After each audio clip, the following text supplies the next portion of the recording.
Hello, everyone, and welcome to the third episode of the Avocado Gamescast, organized by members of the AV Club After Dark community. I'm Merve, and I'm here today with Lord Stoneheart. Hello. PT. Hello. Wolfman Jew. Hello. And TheKappa. Hey.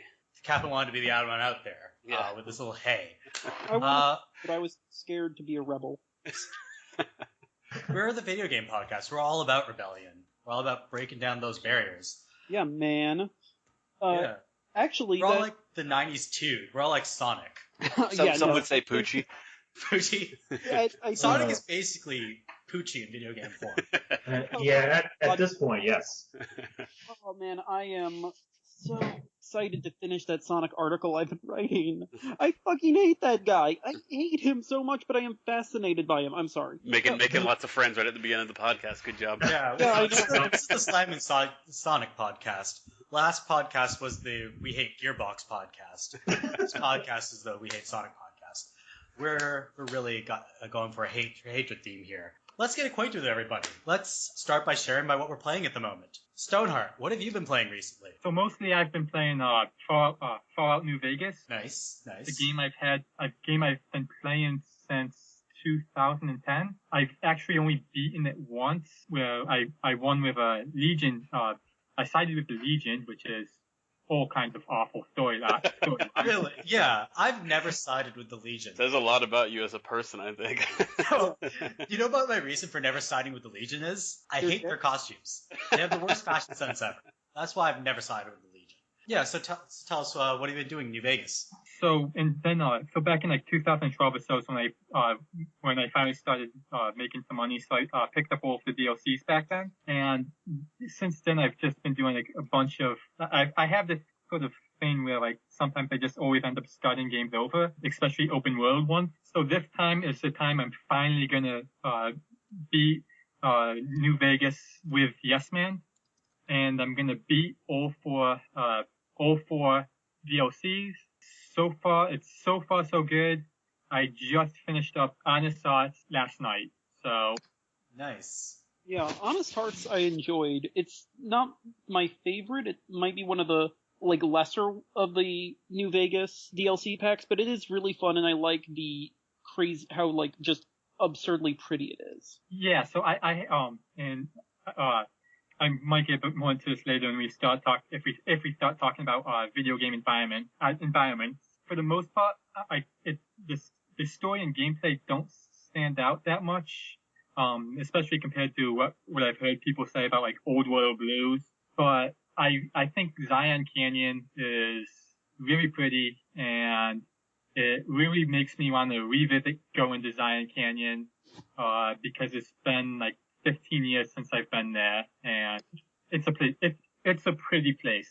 See, I've played Fallout New Vegas, and I have all the DLC for it, but I was never highly leveled enough to start the DLC, so I just beat the game and never got around to playing the DLC, and I think I should go back and do it at some point. Cheat your way through it, that's what I would say. I'm a big fan for whatever it's worth. I think Old World Blues is brilliant. It's wonderfully creepy, wonderfully funny. I think Dead Money has issues, but it's also interesting, and I like how it gets at this kind of old school horror thriller story. Like, it's this really, for those who haven't played it, it's essentially a dark heist game where you are where you're sort of kidnapped and impressed into a gang that pulls a heist on a haunted casino. I try to think of what my favorite, if I had to pick a favorite. I mean, Old World Blues, I think, had the best writing and story. Yeah. But Honest Hearts, to me, I don't know. I mean, it just felt like you were playing such a nice continuation of the game. I'd probably go with that one, honestly. I think Honest Hearts was probably my favorite to play through. But all three of them are great. Well, there's actually 4. Oh, the Courier one, right? Mm-hmm. Yeah, I don't think I ever got to play that. I think I was past that when that was a very late in its life cycle DLC. Been over a year after the game got released. Yeah, it was a while out, that's for sure. Yeah, that's usually unheard of, I think. I know Fallout 4 will be done with its DLC in August, I think. So that's less than a year. It came out in November. November? Yeah. November of 2015? Yeah. All right. PT, what have you been playing recently? Well, it's been just two just complete niche games. I'm kidding, actually. The main game I've been playing actually is the newest Doom, the 2016 Doom. It was half price. Yep, never heard of it. Totally, not at all a critical success in the world. No, but no, it was half price somewhere, and I figured, why not? Let's take a shot because it's kind of a joke for me that I enjoy maybe one first-person shooter a year. And it's basically my, yes, PT actually likes that shooter, award every year. And it's like, stuff like the 2013 Shadow Warrior and the two Wolfenstein games that just came out are examples. But no, this game, and I think it's been said a lot by, other podcasts, but this had no reason to be as good as it was. What are you playing it on? I'm playing it on PC, actually. Okay. I should clarify. And the right way to play a first-person shooter, in my opinion. Possibly. And I am using keyboard and mouse, so I'm being very legit here. It's funny because I'm running like a GTX 660, so it can be problematic sometimes. But I've just managed to run it on 1440. I got my second monitor mostly low, and it's running perfectly okay. But to what I was saying earlier, essentially, when this game was announced, people were saying, "Oh no, it's just going to be like this weird collaborate of just it's going to be modern shooting with this Doom on it." Like, I was kind of talking to myself earlier, and I'm thinking, boy, did anyone remember Quake 4? That totally happened, and no one cares. But no, again, this has no right to be as good as it is. I mean, they just nailed how genuinely stupid Doom is as a whole. I mean, it's demons and loud demonic butt rock playing as you shoot them, and all the weapons. Yeah, all I'm sorry, go ahead. No, I was just gonna say it's on Mars. Like, this is a video game where you kill demons from hell on Mars. Because you're stealing their power. Yeah, it is ridiculous. Yeah, the plot is ridiculous. Like, I'm almost towards the end, and it's just like, we gotta send you through hell to take this MacGuffin thingy, and then we'll send you back from hell, and then destroy the tower. I'm like, oh my god. It's just... I talked about it a little bit in the comments, but I think that Foundry is probably the greatest single FPS stage I've ever played in my life. I've played a ton of FPSs, but that stage, the way it has you work vertically, then side to side, then back to where you started, is just is brilliant. And playing it on PC, I know you can probably see this, but that game is so optimized. It runs like a dream, no matter what you're putting on it. I run it on a very high rig, and it looks great. And I know a lot of people always talk about with PC, it's like, well, what are your specs? What do you get? And what are your frame rates and stuff? But there's just something about the way they optimize that game that everybody I know who's played it has said it looks, varying degrees of just absolutely amazing. And I totally agree with that. And if you optimize it further with the new patch is insane. I was like, oh, this runs sort of okay. I mean, it's playable. And then the Vulcan patch came like, okay, this is even better now. I mean, it goes from 45 to 60 on a regular basis. It will lock down at 60, and I'm like, okay, that's perfectly fine. I mean, I can just jump it straight.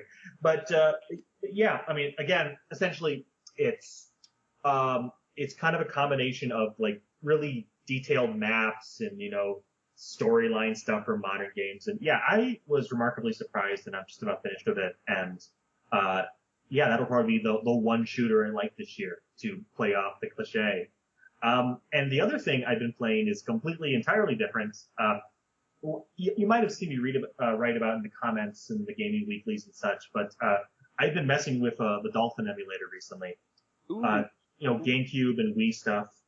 And when I updated my processor recently, that opened up like a huge thing of enough games to play, because that emulator is more processor-based and video card-based from what I've gathered. And 5.0 just came out like a few weeks ago, the version of it, and it's even better. But I've been playing Mario Galaxy 2, Super Mario Galaxy 2. Is that great on Dolphin? Dolphin, yes. Nice. And just people have already made high-res textures for that game. Looks just fantastic. I mean, it's I actually liked it. I liked it better than the first one, which which is hard because that first one was really great too. But I mean, it's just I'm just got to the green stars, so now I'm just doing green stars now, and I didn't do a ton of cheating to get those birds to 120. There were a few moments where I'm like, oh my goodness, why? Oh, so hard. But no, essentially. So yeah, that's been essentially what I've been playing. I mean, Dolphin also has occasional few rounds of Punch Out or just among other things. But yeah, it's Before? No. no. I the newest console I have is actually a PS3. I think I've gone mostly PC at this point. Makes sense. All right, PT, that's super interesting. Wolfman, what have you been playing? Sadly, because of several different reasons, I've kind of not really been playing anything other than Pokemon Picross, which I've been playing a couple of minutes every day since December. Remind me exactly what Pokemon Picross is. Oh, sure. Picross or Picross, I'm not actually sure how you pronounce that. It's Picross. I don't know. yeah, it is a Pokemon themed installment of, I guess, sort of a Sudoku-esque puzzle game in which you go on a grid and fill out dots. And the idea is that you can sort of fill out the dots one at a time, and by filling them all in, you get a picture. It's kind of hard to really explain without doing it exactly, but it's very simple yet addicting, and it's just kind of nice to have something to do for a couple of minutes before I go to kind of calm myself before I go to bed. I've been trying to get into Steam more extensively. I think I need a 360 controller though, because a mouse and keyboard isn't really my jam. Yeah, it's also not conducive to playing everything. Yeah. There's definitely, I've been playing some, transition to what I've been playing recently. I've been playing this game called Ruby Grim Eclipse, and I would definitely not want to play that with a mouse and keyboard. It's very much geared towards, it's a brawler, so it's very much geared towards being played with a controller. Yeah, and even playing stuff like shooters, I'm a little more comfortable with just kind of a normal control stick than having a dedicated button to turning. Man, so, you're like, about to start turf war here, buddy. Yeah. No, I'm not going. I'm just saying my own personal take on it. I got you. I'm just. Oh, that's fine. Personal preference is fine, even when they're wrong. No, I'm kidding. Yeah.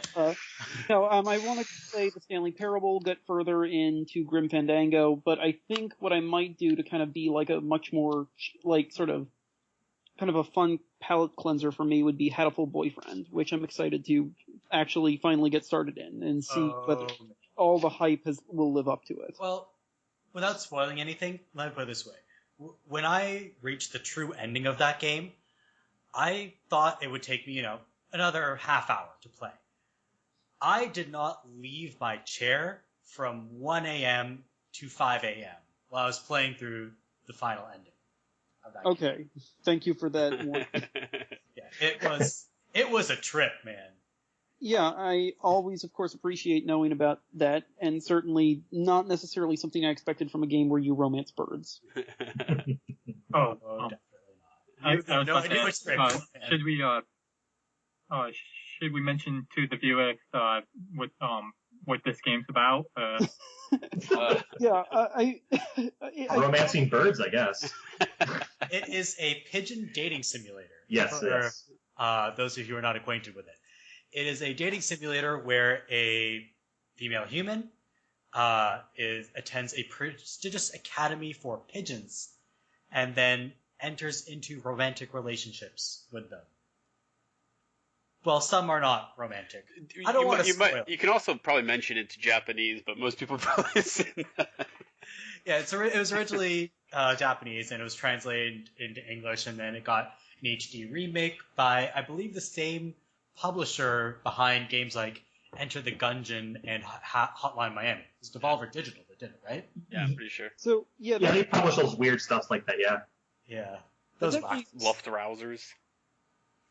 Oh, yeah, they did that game as well. That was actually something I was wondering. Is I was sort of under the impression that it was kind of a parody from the start. No, just play it. I'm not going to get Okay, fine. It's hard to explain. Yeah, to my It sort of knowledge, walks the line between parody and sincerity, and then it goes somewhere else. Oh, I don't want to fantastic. spoil. So it's like the Roadhouse of video games. Yeah. You start on one track, and then the track gets blown up, and you go to space instead. You don't actually go to space. So it's I was gonna say it's frog fractions then. Oh, it is. It's sort of frog fractions, but just play. Yeah, it's his own thing. Yeah. I There's actually Frog Fractions 2 coming out, by the way. Wasn't that supposed to be out by now? Oh, apparently, people were supposed to still find out what it actually was. Well, There's a Kickstarter for it, right? There Yes. was. And the Kickstarter happened, and then they said that Frog Fractions 2 would happen, but when it happened, we wouldn't know it was happening until we knew it. Like, there would be no announcement for it. And now I'm wondering, did Frog Fractions 2 already happen and we just missed it? Wikipedia says no, but For all we know, Frog Fractions 2 is Mighty Number 9. I mean, it could be anything. It's like a game within Mighty Number 9 that you have to unlock, and everybody hates Mighty Number 9 so much that nobody's ever going to play it again to find Frog Fractions 2. yeah. I will say offhand that I didn't hate Mighty Number 9 as much as thought it was mostly sad. Yeah, it's pretty kind of what we ended up with last podcast on our Mighty Number 9 feelings. I think most people were more disappointed than Yeah. Well, I think hostile about it. We're not hostile. We just feel like anime fans on prom night. I'm trying not to get Devolver Digital confused with Deep Silver. Because for 10 seconds thinking, wait, didn't Deep Silver... No. Deep Silver is the people who do Saints Row, now that Saints Row. HQ doesn't exist. And Dead Island and all those, yes. in that game where you go on Mars and shoot people on Mars, but not Red demons. Faction? Yes, Red Faction, but not Doom. To be clear, Wait, Red Faction's on Mars? Yeah. that's literally the premise. Well, that and the fact that they have those like geomod stuff. But yeah, that's the premise of Red Faction. Well, I clearly don't know enough about video games. Or, well, at least not like relatively minor series about going to Mars and being a libertarian. Yeah, the game's way more about hitting things with a sledgehammer than anything else. So don't Yeah, get too worked up into this. At least Red Fraction Gorilla. It's a Frog Faction Frog spin-off. Faction's You have to stop the tyranny of these larger integers. That's how you Frog read Faction's Math just gonna be on Factor, by the Mars. way. That's what we've been Hammer is divisible by 2. Okay, I'll stop. Never stop the math puns. Yeah. So, Kappa, what have you been playing? I got a whole bunch.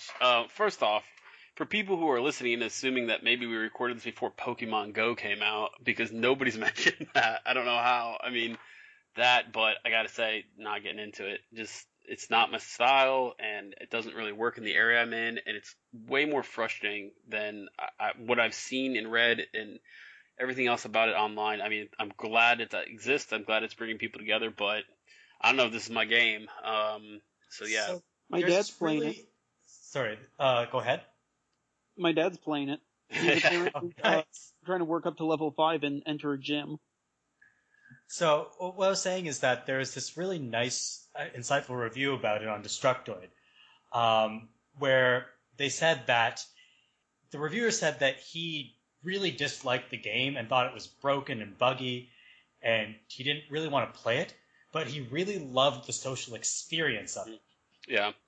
I'd say that pretty much mirrors my own feelings. I mean, hearing what people are saying about it and the experiences they're having, I think that's awesome. I think the game itself, though, is not at all what I expect quality-wise. The couple of times I have played it, I mean, I've gotten a Pokemon in the ball. It just sits there. It never, it never adds it to my collection. I go around. In my whole neighborhood, I think I found 3, and they're all 3 of the exact same. There's the nearest gym I mentioned it's a drive away. It's not like I can just hop around and, walk to it. And a lot of the experiences I've had have just not really been fun. I like the technology. I like the idea behind the game. If they ever come back out with another one that is similar, but somehow incorporates a little more of the ARG into it rather than just getting lucky to be near a gym or a stop or wherever else, then I'd definitely be interested. But, as of right now, I really just not connecting with it at all. I actually uninstalled it last night, so sorry to all the... It's funny because I'm sorry for interrupting, by the way. It's funny how I was just kind of looking up, because I live in 25,000, 27,000 person town. And I was thinking to myself, how could this possibly, I wonder what there's, enough Pokemon around. And so I just Googled it, and apparently the local paper here had a story on just 8 hours ago. Oh, really? Yeah. So I thought that was kind of funny. Feels like one of those things where it's more kind of taken over in that like the news media's on it. You've got Hillary Clinton making Pokemon Go jokes. It's one of those things that hit the zeitgeist, but as far as a gamer, to me, like what I'm looking for, it just doesn't measure up to what I expect. My town, about similar size, about 18,000. I mean, that people have been online, people have been posting where stuff is, but I don't know. I just don't have the interest level in it that most other people do. And I see behind the game, I see that microtransaction window kind of slowly growing the more I play it. It's a free-to-play game, so you kind of know what you're signing up for. Yeah, exactly. Yeah. The one thing that is actually kind of preventing me from doing anything is, well, first off, I have a dumb phone. I mean, I just have a normal phone that texts and calls, and that's all I needed. I have a Nexus 7, a 2013 edition. It's not officially supported, though I've been told I can sideload it if I want to. And it's all about, do I care enough to go download an APK and just sideload it and then just say, oh, this is kind of clever, I guess, and then never do anything with it, because especially when the Nexus 7 2013 doesn't have like SD card space, like you have to use like other methods phone memory, yeah. I think, just speaking as probably the group, if not like the ADCAD's sort of biggest Pokemon fan, it's not really something I want. Like, the notion of, like, having a game that's not really about it's sort of about the exploratory elements of Pokemon, but not really nearly at all how the games do it. Like, the main series games do it. It's not necessarily something I want, but like Kappa, I think that the socialization element is really cool. I really like that there are people who are just, like, super into hanging out at the park and playing Pokemon. Yeah. Yeah, I mean, like I said, I've got some kind of weird water one in my backyard. I've got a creek back there, and I've built a little pathway down there, and my neighbors have been coming by asking if their kids can go down there. I mean, that's cool. That part of it is really neat, but, otherwise, I can take it or leave it. Yeah. So, I guess to add my 2 cents, and building sort of off what Wolfman said, something one of my friends said that actually one of my friends on Facebook said was, essentially I mean, obviously it's Pokemon and stuff, but one of the main components from the main games that it's missing is training up a team and growing attached to, maybe that's being a little silly, but growing attached to the team that you train up. Because essentially what it is that you go out, you find these Pokemon, you catch them, and then you essentially do some sort of transfer thing to them so you can get these candies, and then so you can use those candies to maybe eventually evolve one single Pokemon out of the hundreds that you end up catching.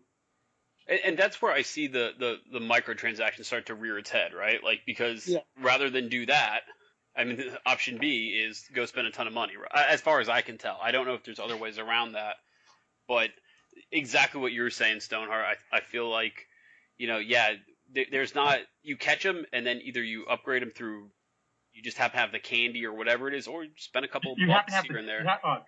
So you get the candy for catch, let's say I catch a Pidgey. You along with that Pidgey, you get 3 Pidgey candies, and then you can transfer. You can get rid of the Pidgey for another candy, so total of 4.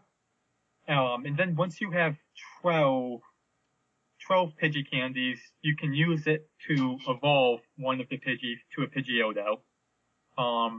And then. So the candies are Pokemon specific? Yeah. Yes. So Pidgey candy is also used on Pidgeotto and presumably and then you can also use it just to power them up. But I haven't actually done the gym battling, so I'm not sure about that. So I guess my main frustrations is it's sort of missing that core component of what makes Pokemon to me. Also, as Kappa said earlier, it's really glitchy. Half the time I catch something, it freezes. And the other frustrating thing is, and this is partly because I really only use it walking from the parking lot to the building I work in. So all I get is Pidgeys for the most part. I've got for the couple hours I played, I had about 8 Rattatas. I never played Pokemon. To be honest with you guys, yeah. Rattatas, whatever they are. I was like, oh, another one of these things. I mean, yeah. So the games I'm really playing, I know somebody's asking me about my opinion on this one, so I'll get this one out of the way. Is Evolve Stage 2. I can't remember who, but somebody had a really good joke that sounds like some kind of cancer or something like that. Oh, you got Stage 2 Evolve. So Evolve went free to play last week, and they relaunched it, the whole game. Basically, for already purchasing the game, I more or less got enough whatever microtransaction credits, I think they're called silver keys, to buy all the new characters, a couple of skins, stuff like that. And so I went a little crazy buying stuff. Didn't spend any real money, just the money they gave me. But the game itself has improved a lot since I gave up on it, probably 2 months after release. It feels much more balanced in a way that they added so many more heroes now. There's a lot more counters to the monsters than there ever had been in the past. In the past, when it first released, it was very unbalanced. It was, and I think part of that was by design, in that they wanted you to buy the new hunters so that you could counter the monsters that were very difficult to beat with the initial 4 hunters, if that makes sense. So I mean, it makes sense. It's scummy business. Well, yeah, and Evolve's had that problem since the start, right? I mean, everybody said, well, this is a terrible DLC model. The way you guys are selling this game, you're selling half the game and then basically making people buy the other half so they can play the whole game correctly. And people caught on to that really early, and it's one of the reasons Evolve tanked, right? It's an online-only game where the online-only community died basically at launch. So... Well, it's a bad idea to slice up your online-only game at launch. Right. You want to build the community and then slice it up. Yeah, and they didn't exactly do that. It wasn't like a map pack that everybody had to have, for example. What would happen is if you had the starter heroes, for example, the starter hunters and the starter monster, you'd go up against the Wraith. And the 4 initial starter heroes are absolutely terrible at killing a Wraith. So you would just get demolished. I mean, it was like a hard counter if you play a MOBA.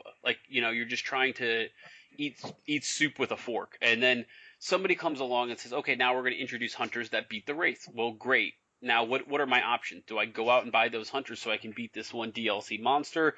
Or, what most people said is, nah, I'm good. I feel like I've already paid for this game. I'm done. I'm walking away. But even the Wraith, now, all 4 of the heroes got a very big buff, and I'm not 100% sure if it's just the game mode this week, because now they're doing with the free-to-play, there's a mode each week that rotates through along with free hunters each week, free monsters each week. But one of the crucial elements of this game was that there was 4 people on the team. An assault guy who does damage, a support guy who buffs or debuffs, right, very common, a medic who heals, and the trapper. The thing about when I played was no one wanted to play the trapper because it was god-awful stressful. You were the only person who could put up this dome that traps the monster. So you always had to be the person right there when the fight started. You always had to be really quick and all this stuff. What they did was they took that dome ability away and gave it to everybody. So now everybody can trap the monster. So what does the trapper do now? Well, instead of taking away that dome ability, what they gave the trapper is now, they call it a planet scan. So you push the button, and it just tells you the general direction of the monster. Think about it like a compass waypoint on a HUD, right? Okay. So that makes up for not having that dome, right? Because now the first person that gets there can dome it, which is good because if your assault guy's the first one there, that's exactly who you want trapped in with the monster, right? He's the tank, he does the damage. Or if your assault guy happens to be there, he can start it up. But it makes sense. The monsters are much better balanced. They're much cooler. Their abilities are a lot more iconic, I guess I would say. Each monster feels different. They all don't feel like different reskinned, just huge damage dealers. I would say I'd say I probably have maybe like a 2-to-1 in my favor win rate right now, which is really good. I feel like I'm awesome at the game because I'm just playing solo queue, not with 4 people, pre-made. So I feel like I'm still good at the game. But the other thing about it is there's a lot more of the games going to stage 3, which is where the game really gets interesting, right? Stage Where 1, the monster hunters actually evolves. Right, exactly. Point of the game, name of the game. Stage 1, the advantage is definitely in the hunter's favor. If you dome a monster in stage 1, you're gonna chunk down his HP pretty significantly. Stage 2, things are kind of even. And it's stage 3 where the monster has the advantage, and that's when the game's at its most fun. If you're gonna try to kill a stage 3 monster, you have to be good. You have to know the advantages of your class. Where to fight is huge and evolve. Knowing where to pick and choose your battles, but the game itself, I mean, I want to say that as a free-to-play, what it is right now, I really recommend if you're just kind of jonesing for a shooter that does things a little bit differently, a lot bit differently, depending on if you've ever played Left 4 Dead or anything like that. I mean, I'd say it's worth the download. It's huge, though. I mean, I'll tell you the download. I want to say it's like 16 gigs or something, but It's pretty big. very much enjoying Fairly it. standard by modern standards. Yeah. So. I was going to say that I think Doom is just ridiculously large. Now I think about it. Probably, Makes sense if they optimize. Yeah, you put HD textures in there, and it's just the file sizes are just gonna go through the roof. Yeah, the only other thing I'm playing, and this is just kind of I beat Rise of the Tomb Raider. Alright game. I didn't like it as much as the first one, but still good. Then I started up an Rise Son of Rome just to play a beat 'em up. I bought it on the Steam Summer Sale. I already beat it on Xbox I One. forgot about Rise Son of Rome. What's that? No, I said I totally forgot about Rise Son of Rome. As did everyone else. Yeah, it's a decent game. It's a button smasher beat 'em up. I'm playing it on the hardest difficulty. Still feels way too easy. But yeah, I mean it's enjoyable for what it is. I'm only probably about 2 levels in. One nitpick I have with it, and this is me in a lot of games these days. I feel like collectibles are kind of this shoehorned in thing in a lot of games. My number one example is Alan Wake. Like, remember in Alan Wake where you had to go collect the coffee and the pages and all that shit? Like, come on, it just didn't make sense for the game, Wasn't Never Dead the game where the collectibles are actually just called collectibles? Yeah. So this one has Rise has like 5 or 6 strands of collectibles. One of them is pretty cool. It's like a motion comic that you can collect. That's kind of neat. The other one are just kind of like scenery, like art, like landscape art and stuff like that. I don't know. It's like concept art or no, like stage art. Like like the background, like the matte painting, I guess it would be. But I mean, it's cool enough. But I mean, I just really don't see the need for collectibles in a beat 'em up Roman themed game unless somebody was just like, hey, stick some collectibles in there. I just like having stuff. I do think there is something nice to have like things around, and I do think that instead of making it about like the in-game stuff, make it about like bonuses, because that way, if you're not as invested in getting it anyway, then it's at least like a fun bonus without forcing you into getting it to get content. Oh yeah, sure. But I definitely like the idea of having like, it'd be cool if it's like, okay, you're in God of War and you open like a chest, and it's kind of obnoxious because they do that thing where you have to do the QuickTime event to open the chest. And so then if you do it, at least like, hey, you get like a fun little concept art of what like the Palace of Zeus looked like. And speaking of QuickTime events, I mean, Rise is basically QuickTime event, the game. But I hate QuickTime events. I usually hate them. But the way they do it for the execution moves to me is actually kind of cool.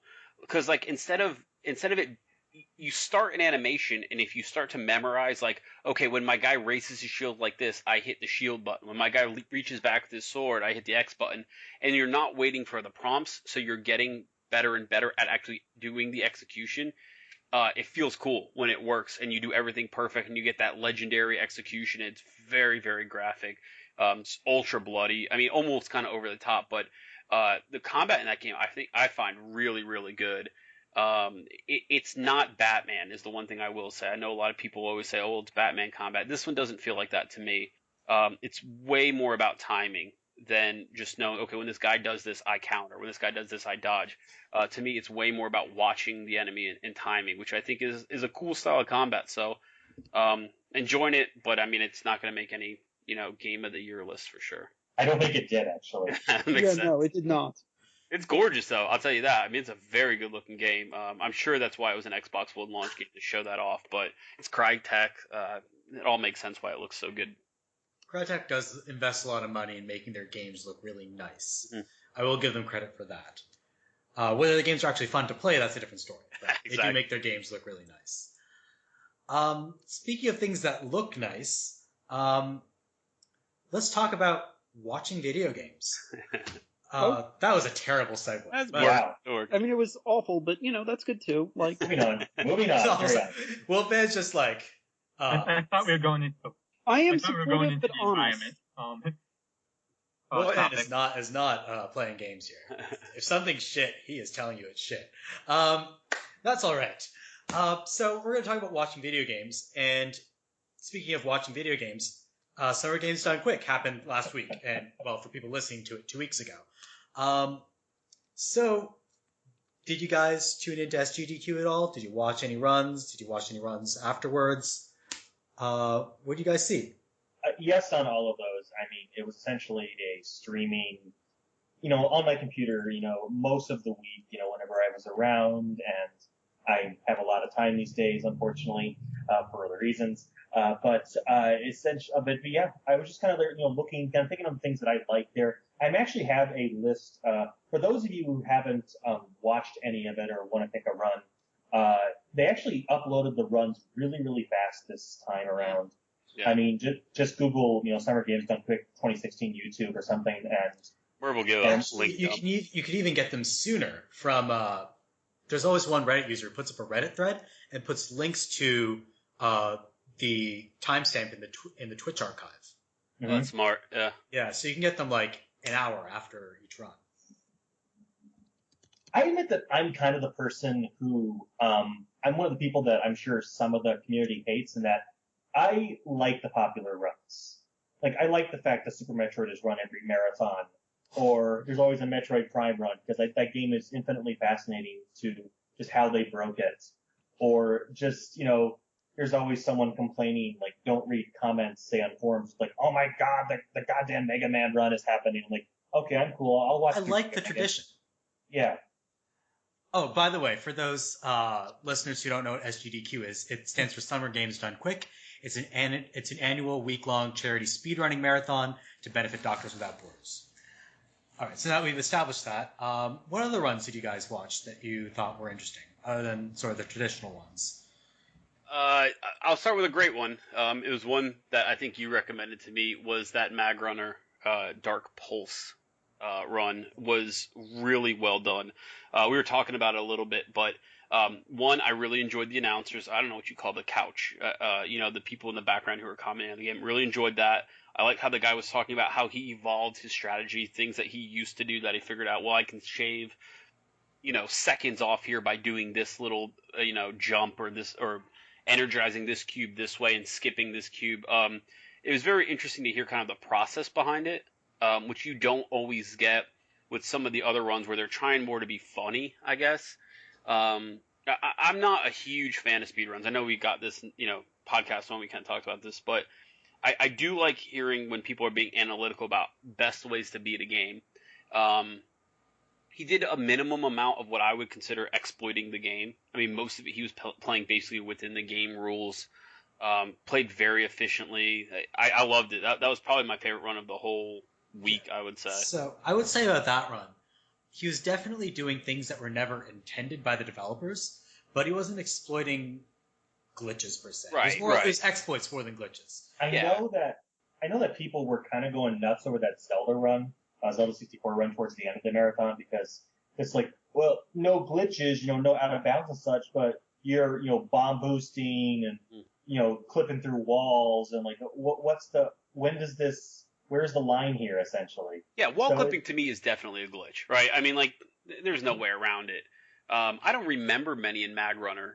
There might have been. I don't know, but it was stuff like being able to pick up stuff. Like manipulate angles and jump a little bit higher than perhaps they would have intended you to. But I know what you're talking about. To me, if you're saying I'm running glitch free, you're not clipping through walls. I mean, you're maybe doing stuff that like shows off your skill, but I really have a problem with some of the SGDQ stuff. I guess we can get into some of the bad ones later, but I don't like when people are saying 100%, but here's a ton of caveats about why it's not, 100%, but I'm not going to pick this stuff up or do this or have this conversation or things like that. And I don't like when people say no glitches, and they're really liberal with what actually a glitch is. Yeah. So here it was just, there was no stipulations on this run, and there were some exploits and some glitches, but for the most part, what I found interesting about it is that I've actually played Mag Runner. I've actually played and beat the game, and I believe it took me 17 hours to play. And this guy beats it in like 50 minutes. Yeah, it was fast. Yeah. So any other runs that you guys thought were interesting? I wanted to say real quick, an example of quality, commentary and great humor was PJ's Bionic Commando run, which was just, I mean, he's one of the more notable, amusing, characters on, in the speedrunning community. Bionic Commando is kind of a, iconic game. Clearly, I mean, his joke apparently is that he breaks everything he touches. Is apparently what he had said there, and he just did this perfectly solid little run where there were these fun glitches and a lot of really impressive work, because if you've ever played, any of the Bionic Commando games, that arm is not the easiest thing to control. It's just, you're swinging around and such and such. But yeah, that was a run that I watched today that I really, really enjoyed. It's only 25 minutes.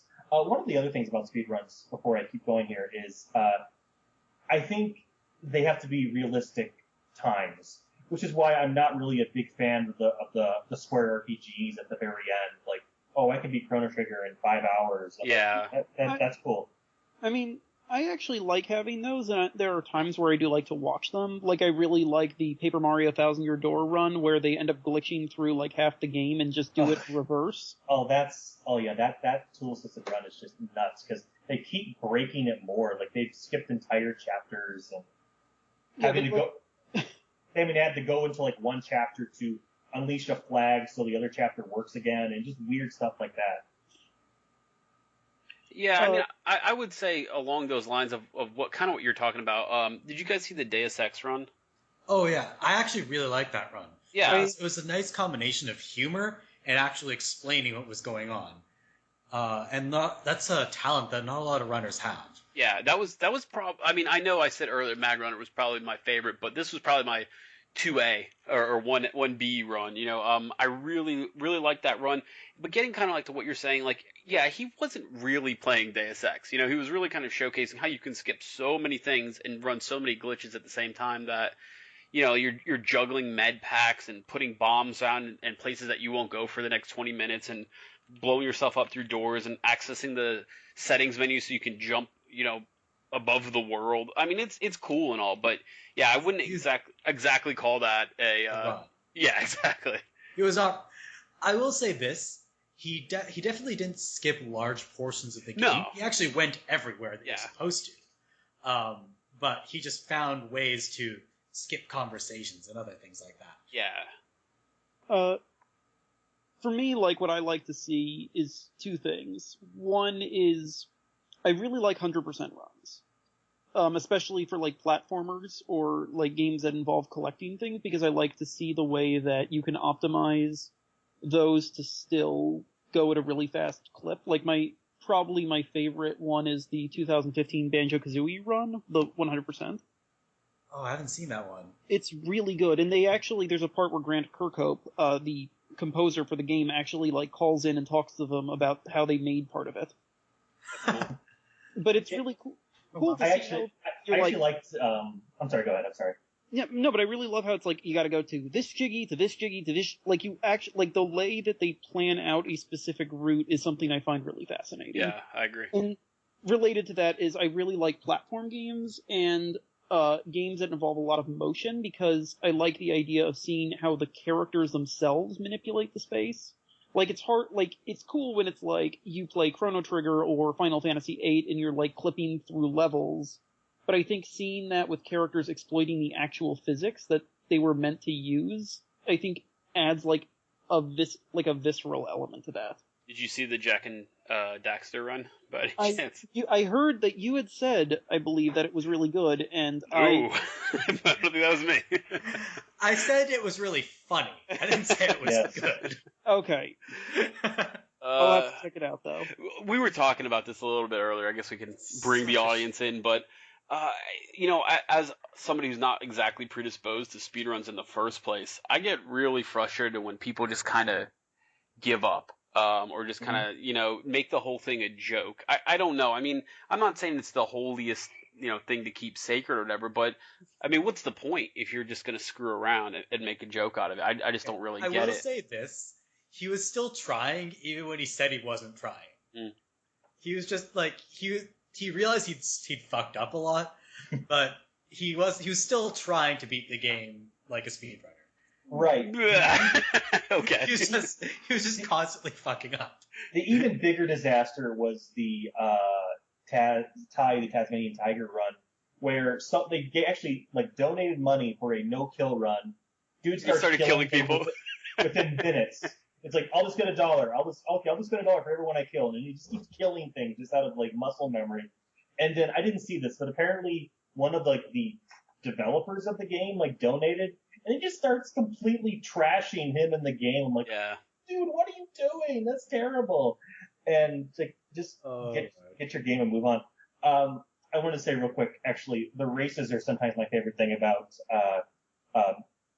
games on quick marathons. And there were a couple fun ones this year. I mean, I'm not talking about the Super Metroid one, which was just traumatic. What happened this year? I didn't see it this year. 4-person Super Mario 64. Well, no, I was talking about Super Metroid, but yes. Oh, okay, sorry. Yeah, what was traumatic about it this year? Three of them actually died. Oh man, I've seen 2 die before in a 4-way race. I've never seen all 3 die. The first one died, and I think he was on a world record pace, so that was really galling. And then there was one who died on just a total lucky shot from Mother Brain at the very end. And so the last one was just, I'm gonna play super cautious, and then they kill the animals and all that fun stuff, and there. But yeah, that was just the animals were killed this year. They were killed. I believe it's 2 in a row now. I believe they were killed. Deserve. I believe they were killed, and AGDQ as well. But no, I was gonna say the other races when I was going through the list here, just goofy stuff from my childhood. There was a Goonies 2 run pretty late that was kind of cute. The 2 runners were just clearly just shit talking each other on a regular basis and kind of chatting about the game there. There was an Iron Sword race, which is the Wizard Warriors 2, where one person died because that game is kind of bullshit, and just how it's totally unfair. There's no continues after particular spots, stuff like that. But no, it's just as I'm looking through there, I thought there was a pretty decent collection there. I thought it was kind of weird how they started with just some bangers. It was Mario Sunshine, then Link Between Worlds, and then Demon Souls. The Link Between Worlds one and Demon Souls were both really cool just for how fast they were. Oh yes. So I was thinking those are weird starters. You kind of want to warm up to that stuff. And I feel like you want to start strong and end strong though. Yeah. Right. Let me throw this out there. If you guys could speedrun any game, what would be your game that you would get really good at in speedrun? What would be your what already are you? Do you think you could speedrun, or what one would you like to learn to speedrun? Okay. So here's the thing. I thought I was pretty fast at Portal because I can. Here's the thing. I never can beat a game in under the time listed on that website. How long to beat? It tells you the average time it takes to beat a game. I am always 5 or 6 hours over at least. Uh-huh. Yeah. Portal's the only one where I'm quite a bit under. I can beat that in under 2 hours. I think the time listed there is over 4. Really? I thought that would be more closer to 2 to 3. Really? Yeah, I thought that was the whole thing. It was a 2 to 3 hour game. So, I beat it in under 2. I think it's listed as. I mean, we can check this right now.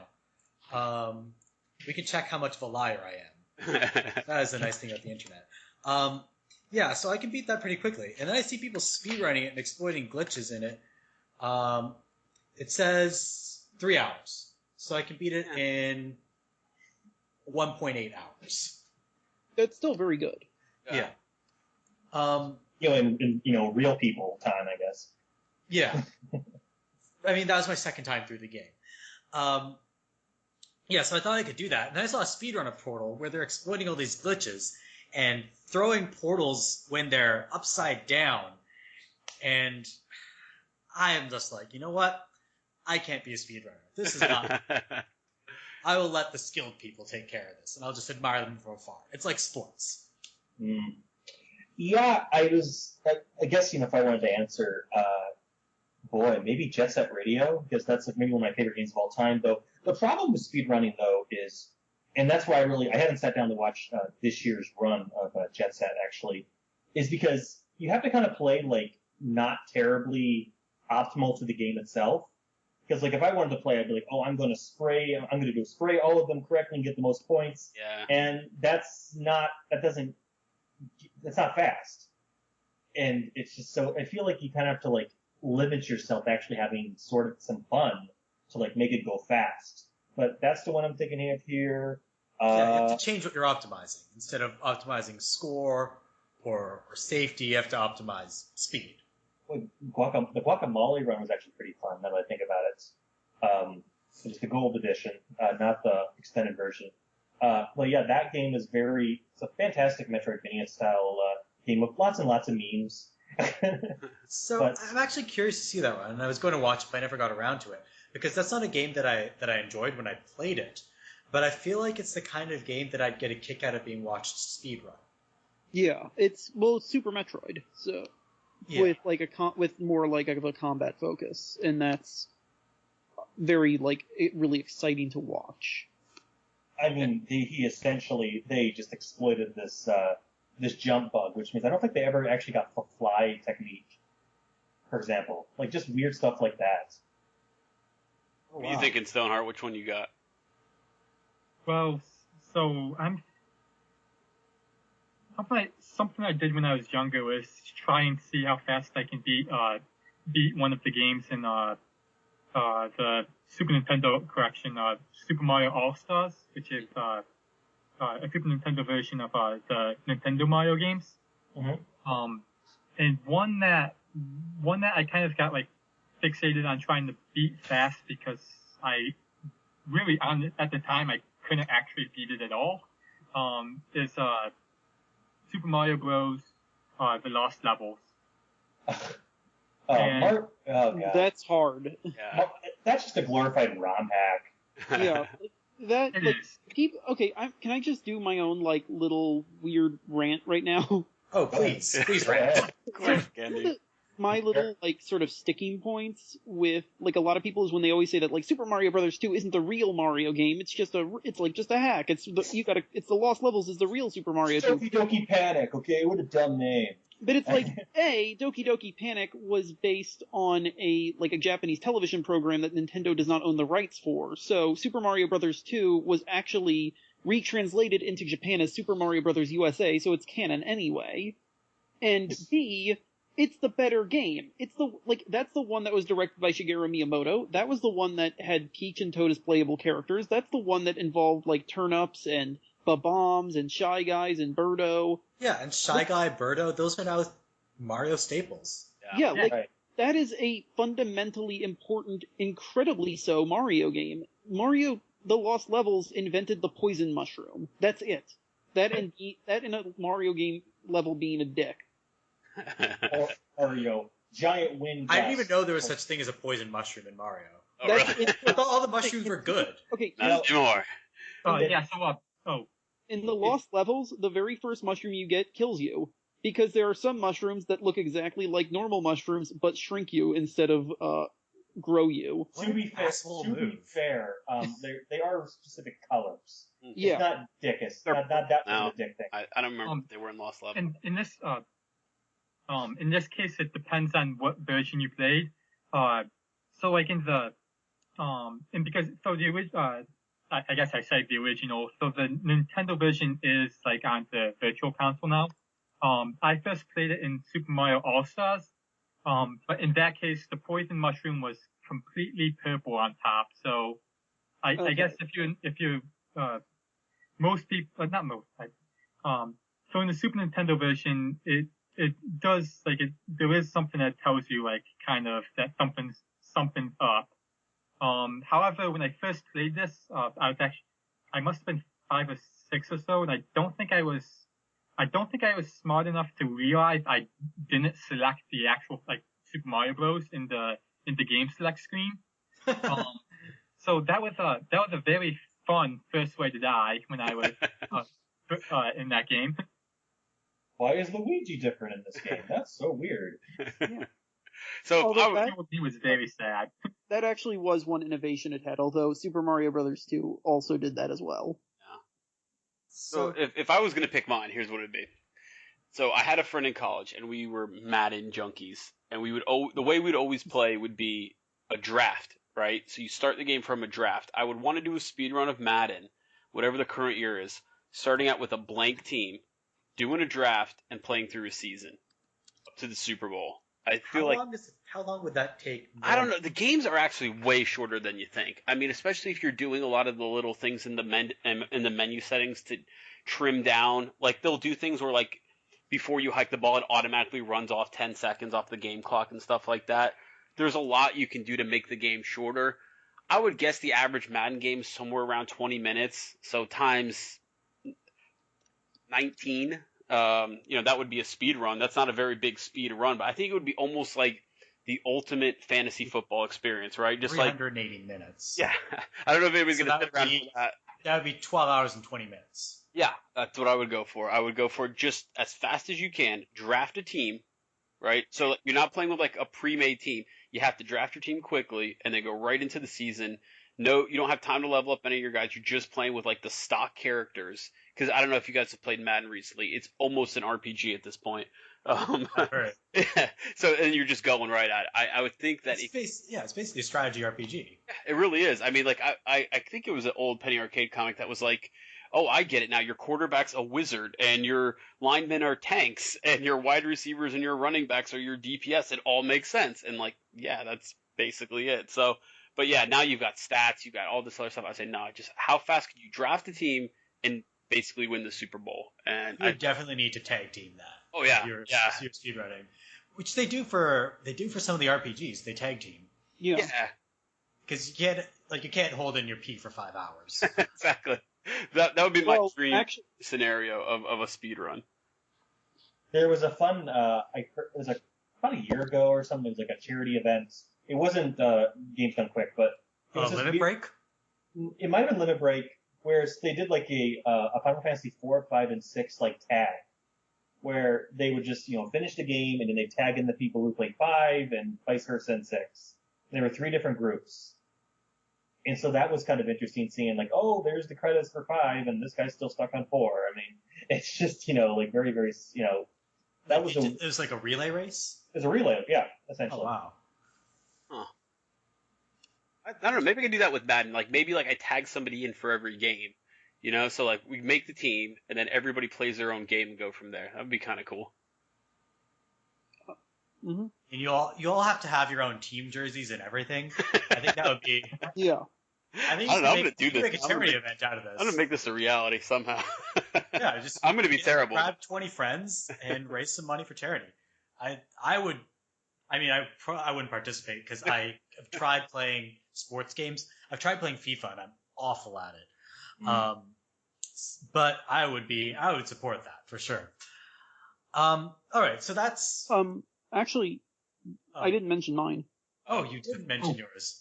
Well, though sort of, I kind of talked about it, but I'm mentioned Banjo-Kazooie, and I'm a big fan of like that and Banjo-Tooie, and I'd want to I actually think at least with the first game, I can do pretty well. I can do it in under 10 hours, which is a little shorter than the average.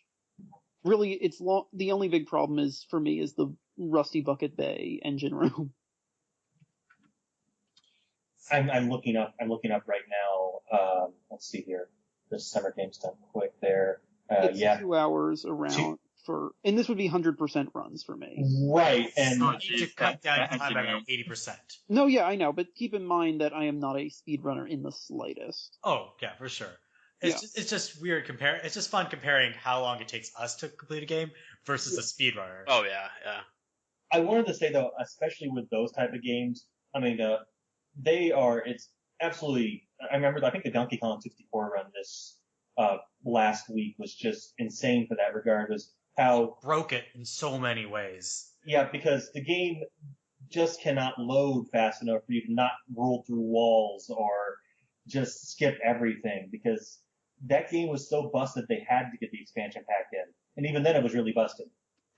Oh, I mean, it was so busted that at one point in this speedrun, they went and played multiplayer for a bit, and that changed something in the single player that allowed them to complete the game faster. Yeah, that's what happened in that stuff like happens all the time. In Banjo-Tooie, there was a 47-minute run that got to the end by playing a cutscene for the final boss before fighting the final boss, which then just warped them to like the fight itself. Wow. So all they actually wanted to do was just get the moves you are required to have to beat the game. Or just to beat that single boss. And that's insane. Yeah, that's really breaking it. Yeah, so that's an example of a really broken run. So I'm not going to segue into the next topic because apparently Wolfman thinks I'm awful at segues, which granted I am. No, I don't. I think that one wasn't great, but Oh no, you're welcome. You're allowed to shit on me in this podcast. Why would I want to? You're a wonderful person, a beacon of light in this. You're a wonderful host. You seem a wonderful host. I shit on myself all the time. It's fantastic. It's fun. Don't worry about it. But we were talking about things that we watched on Twitch. We watched STTQ on Twitch. So let's talk about other things we watched on Twitch. Okay, I actually did a segue. Wow, that was pretty good too. Yeah. Wow. There you go. I know we have Let's Play also organized, but I feel like both of those can kind of be talked about in a similar way. Yeah, so I was going to ask, do you guys watch any streamers? Like, a lot of these speedrunners stream. Do you ever watch any of them, or? I wouldn't say I watch, like, name streamers, but I do like to check out playthroughs, streams, Let's Plays, Twitch plays Pokemon. Oh, Twitch plays... Now, that was a phenomenon, to bring it back to Pokemon, which happened... Was it 2 years ago now? 2014. Oh, 2014. Yeah. So, yes, 2 years ago now. Thanks, Stoneheart. Do you guys get into Twitch plays Pokemon at all? I thought it was just this weird appeal where like, oh, it took them like an hour to leave the first room, or just it's just like this weird stuff like that. I personally, I'm going to be like the super hot take person here and say I think Twitch chat is just the worst. And yeah, no, Twitch is garbage in terms of like users and speakers and whatever. So I can't say I'm like telling myself, boy, I want to participate in that. So, but when it was essentially just up, B, A. Well, it sort of proves the whole, 1,000 monkeys typing at 1,000 typewriters will eventually produce the entire works of Shakespeare, sort of proverb, in video game form. Not that Pokemon is as complex as Shakespeare, but it just goes to show you that if you try something enough at random, you will eventually hit upon the solution.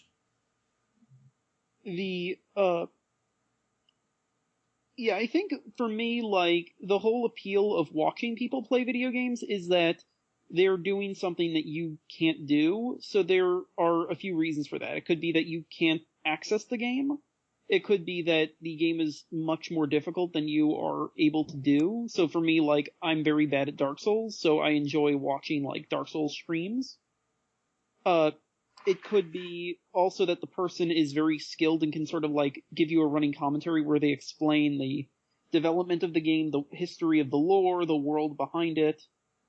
But I think the danger is when the performer becomes too central to the production. Yeah, you're so 100%. Like comedy Let's Plays are rarely entertaining. I think comedy Let's Plays can be entertaining, but only when it's sort of Mr. Science Theater 3000 style. Yeah. Like if they're just shitting on a bad game, then like you're right there shitting on them with it, and that to me is entertaining. But watching somebody try to make a comedy Let's Play out of a genuinely good game, like if somebody tried to make a comedy Let's Play, say out of Wolfenstein: The New Order, well, first of all, that would end up in some pretty offensive territory. Yeah, there's like a lot of really off-color jokes. Yeah. Yeah. But that would be also not.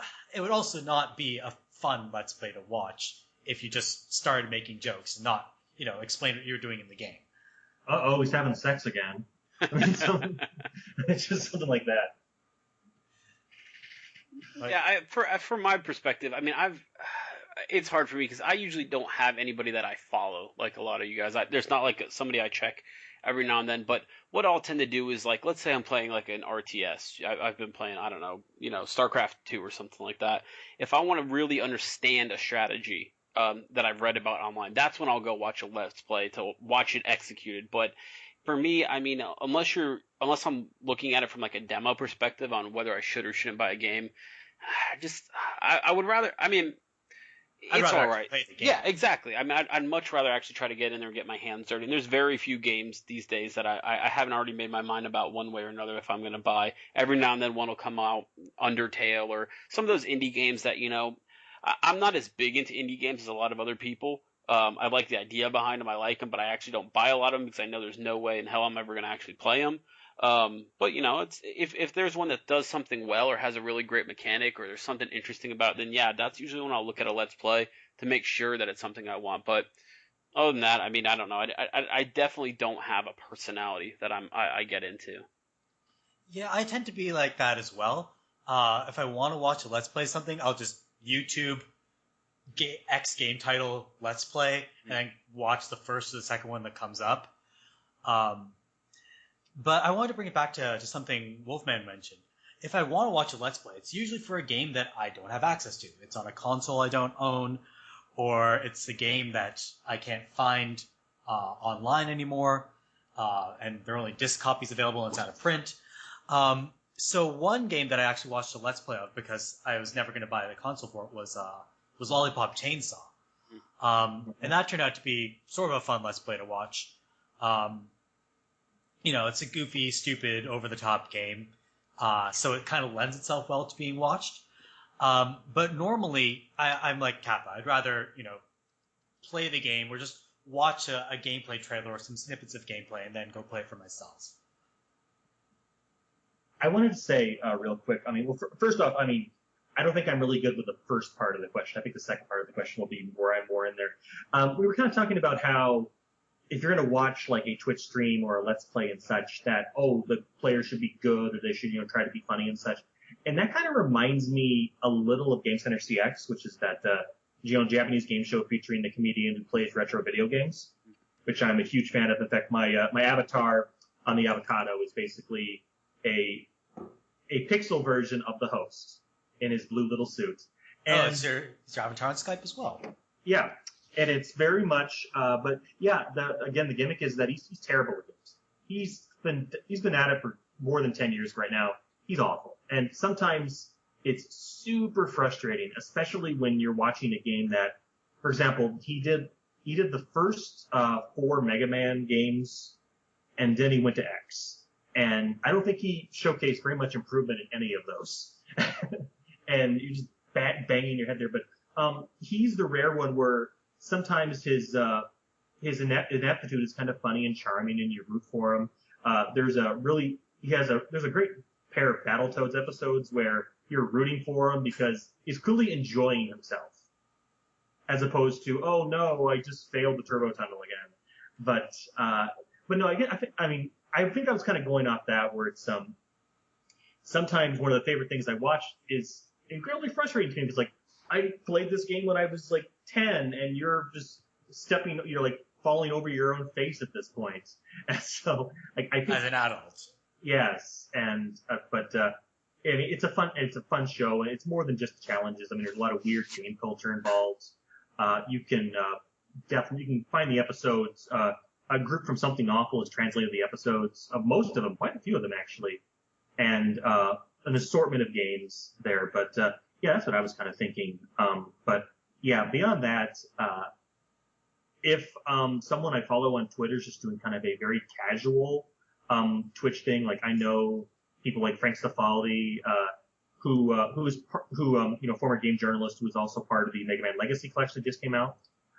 He will just it's like, oh, I found this unreleased game that that they're playing there. Let's play it for like a while, and it's just totally broken and fun, and they're giggling, and that's the kind of stuff I watch as opposed to like full runs. Like stuff you can't do yourself. Right. Yeah. That's what I turn to Let's Plays for. Yeah, exactly. If somebody's just playing a Let's Play with minimal commentary about some game that I own, well, that's not something I'm going to tune into. It's stuff that I don't own, or stuff that provides some value to me.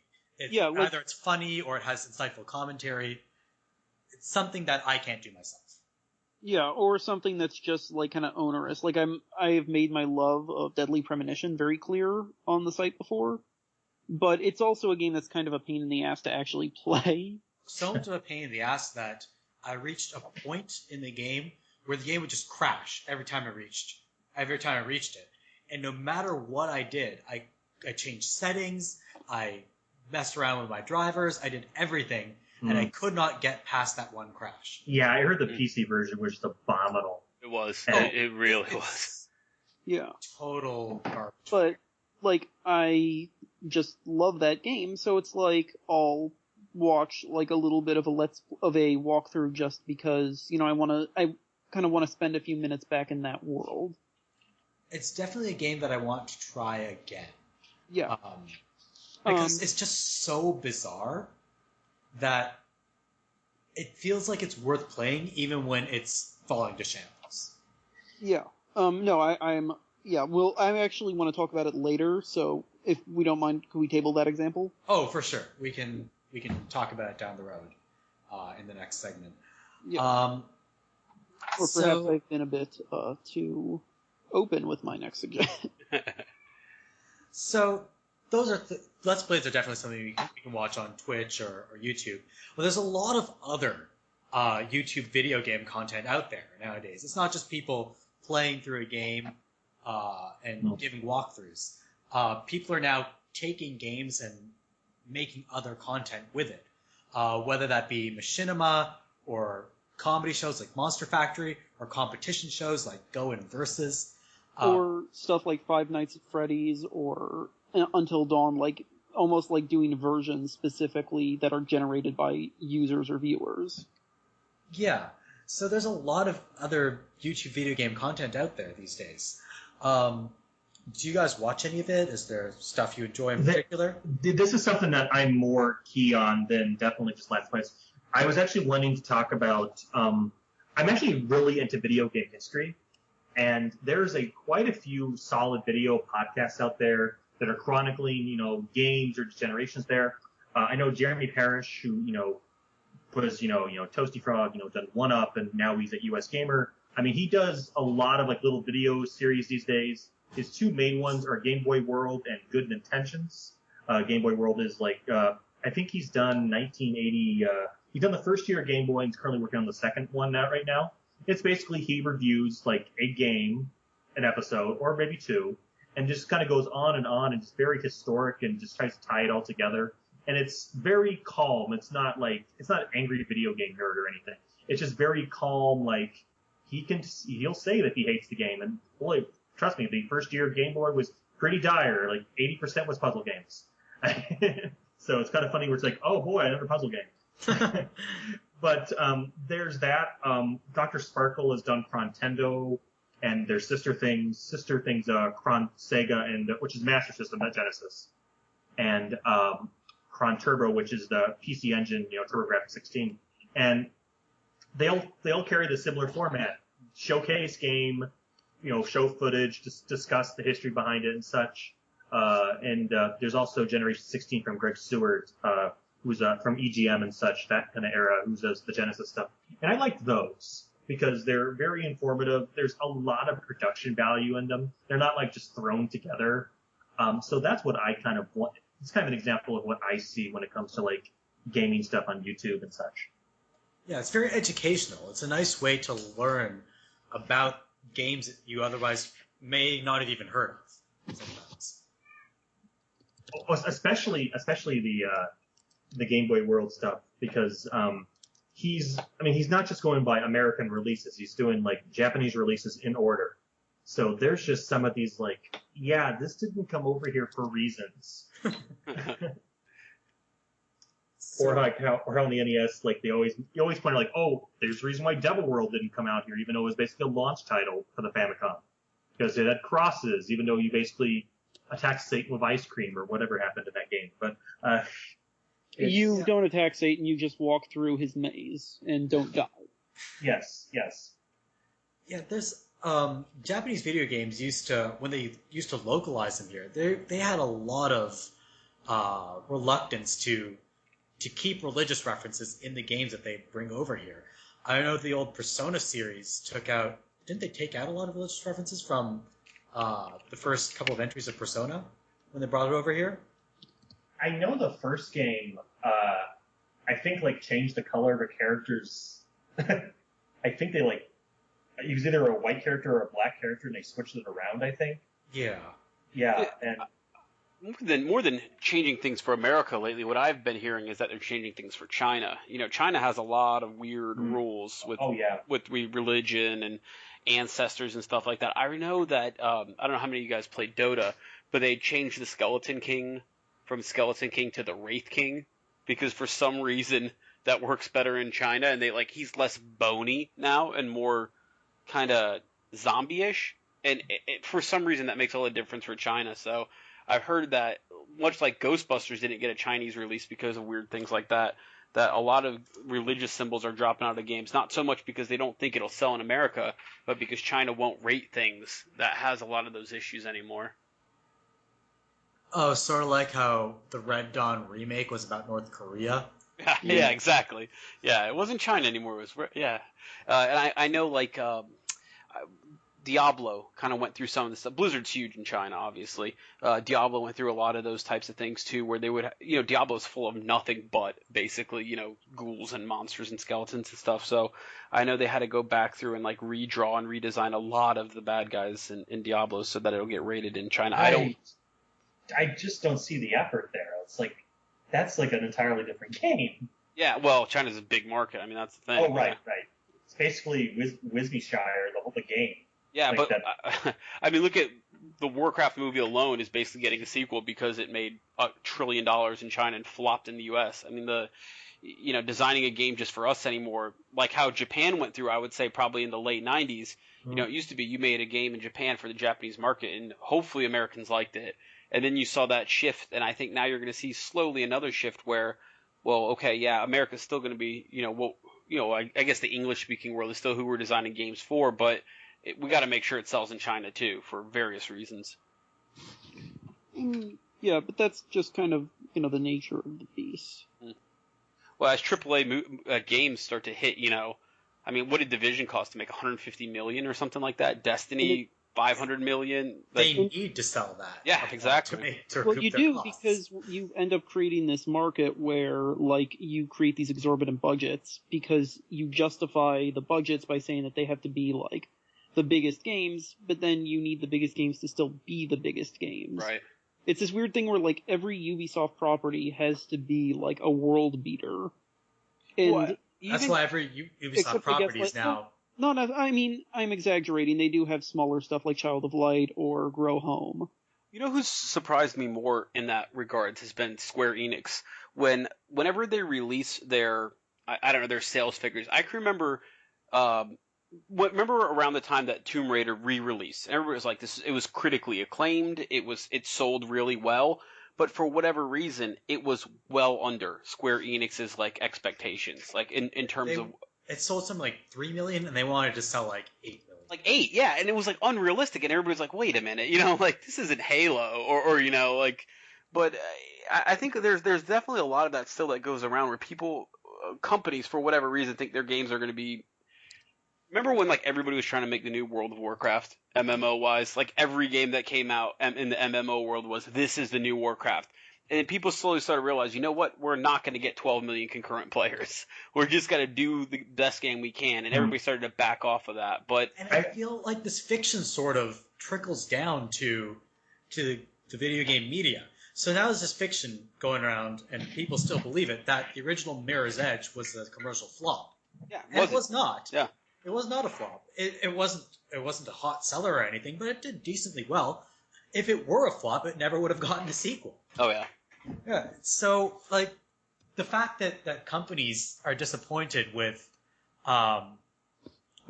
sort of average sales, sort of trickles down to video game media, and it becomes part of what we consider a success and what we consider a failure. I mean, if you're going by median sales, 50% of you have to be better than the median, 50% of you have to be worse. Right. You can't all be better than the median. Yeah. I think that's why we're seeing this weird thing where, like, beforehand you used to, and I don't want to, like, glorify the past as this kind of perfect system, because it wasn't. There were a lot of, genres that took forever to be, like, satisfied, and audiences that were just simply not catered to or considered to actually be audiences. But at the same time, I do think that there was something to be said for the fact that, the specifics in the mechanics of movement and of controls hadn't necessarily been so standardized among everything that you could have unique games that had unique controls. I feel like now there is this deep concern to have, like, everyone's got to shoot with the trigger button. Everyone's got to, like, run with your A button or by pressing down the control stick. I think that the standardization is, like, looking to the controls is a good sign to suggest how sort of the problem with AAA gaming, where everything feels that it simultaneously needs to be distinctly unique and at the same time not really unique at all. So, I kind of like the standardization of controls and that it makes games easy to pick up and play, but yeah. I feel like, and I don't know if I'm expressing this thought very well, I feel as if the standardization of controls has led to a standardization of play. Yeah. And it should really be the other way around, in that if you have elements that are standard across games, then the controls should be standardized across games. But I feel like because we standardize controls, because we standardize certain parts of games, it feels like we've standardized games more broadly. And I feel like we should really be going the other way around. Yeah. Well, it's made certain games better. The one that reminds me real quick here is the Metal Gear Solid 5, where, like, the fourth game had just this weird little, combat system, hold the button this way to lean over, and 5 was essentially, hey, you're a cover shooter, and also you can do some stealth, and shooting actually means something now. And I think that was a much needed, because that series has always been, hey, it's, fun there, but boy, good luck actually shooting anybody. Like, I mean, the first Metal Gear Solid in particular is like, just point your gun somewhere in the space and, I don't know, just start firing, I guess. Well, think about the last game, honestly. I'm going to say that actually messed with the controls. I'm going to say what it is, and you guys can guess, would be Too Human, right? I mean, did you guys play that? Or did no one play that? Too Human, that game that involved Dennis Dyack. Dennis Dyack, yeah. Silicon Knights. Microsoft published it. It was going to be the beginning of this. This is going to be a great story. Sci-fi Norse mythology spanning modern history to the end of time. It promised the world. And when it came out...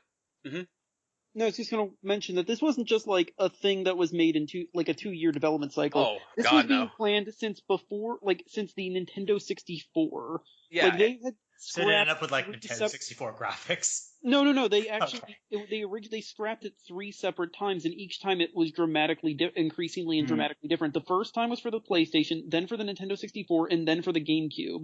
And then when they they partnered with Microsoft, they just made it with that, and you can actually look at the design documents, and it changes over time. Oh yeah, I mean, this has been Dennis Dyack's baby forever. I mean, even Eternal Darkness was like an N64 title for a while before it went to GameCube.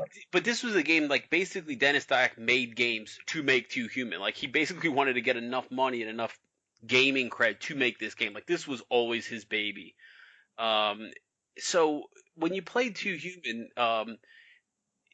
the control is very, very unique. The best way I can describe it is it's almost like a twin stick shooter, where you're using the right stick to kind of, I don't even know how to describe it.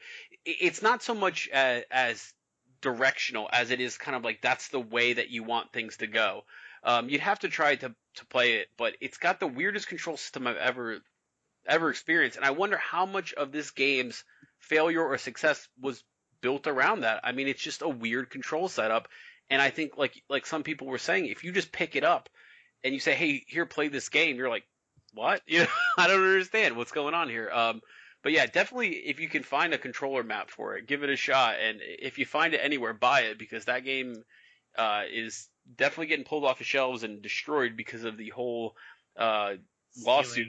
Yeah. from Epic Yes, Games. it was that Yeah, and X-Men Legends or whatever, What X-Men happened? Destiny, Actually, you mean? it or was- Destiny. Thank you, Destiny. Right. Yeah, it was Too Human as well. What happened is they sued Epic Games for not adequately providing support or resources for using the Unreal Engine, but then it turned out that they were actually stealing code from Epic themselves. At times, like thousands of lines of data, and you actually cannot legally sell Too Human, at least in its new form, because it violates that. Yeah, no, Dyack and his new studio Precursor Games are incredibly shady. Oh yeah, they're Kickstarters. I know we didn't talk about it in the last episode, but holy crap, you want to talk about some crazy stuff. He's now trying to court particular groups that shall remain nameless. I know exactly what you're talking about. So here, let me describe the T-Human control, because I left it kind of... Okay, so think about your left trigger and your right trigger as primary and secondary, right? So what you do is, like, you hold down the right trigger and then push a direction on the right thumbstick, and that's going to activate what attack you're going to do. So you're basically holding left trigger, right trigger, and then pushing, like, left on the right stick to do a certain type of attack. As you can imagine, in the heat of a battle, this gets amazingly confusing, and your guy is just kind of flailing around in like ridiculous. I'm sure if you got really good at Too Human, you could make it look like the fighting game of forever. But the way I played it, it never felt, even, I probably got about 11, 12 hours into it, I never felt like I knew what the hell I was doing, ever. And that's probably not the best thing for a game's control system. It reminds me of, I know the Baldur's Gate Dark Alliance games for PS2, or it was like just analog stick controlled your weapon. And I thought that was just kind of weird even then. Yeah, oh yeah, but at least that's a top-down isometric, you know? Mm-hmm. I mean, so Right. at least you got that going for you. But Too Human, it was a set camera. The control pad on the Xbox 360 acted like... Do you remember how the Nintendo 64 camera buttons were actually camera buttons? Yeah. Yeah, that's what the control pad is like in Too Human.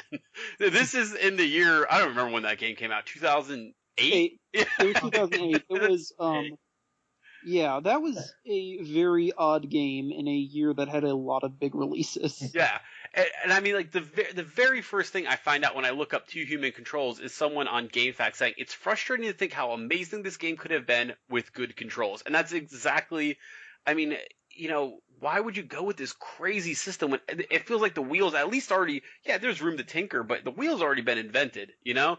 Well, I think for me, like, I kind of go into something like a game like, say, Pikmin, which has always been, like, kind of this big favorite of mine for, like, weird idiosyncratic controls. And obviously, that's, like, a bizarre game that 90% of video games will not emulate in the slightest. But, like, because it has such a weird control scheme, it's able to do what it wants to do. Right, but that's the control scheme acting in service of the game. Yeah, that's what I guess what I'm saying is that I think that it's good to have more games that don't kind of fall into the third or first person shooter quasi open world with upgradable elements.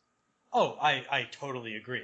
That's why I think my bigger frustration. My only point is that I think unique control schemes should be the product of the games, rather than the control scheme trying to fit a unique control scheme around a game that doesn't need it, like it seems Too Human is.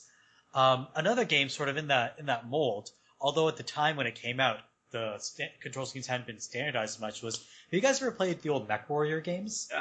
Yeah. Yeah, so you take something like MechWarrior 2, where you don't move forward using the arrow keys. What you do is you select a movement speed with the number keys, and then that moves your mech forward. And then you control turning with, I think, the arrow keys or the mouse. Yeah, it's the arrow keys to up, like, increases your throttle, if I want it. and then you can twist like a turret almost using.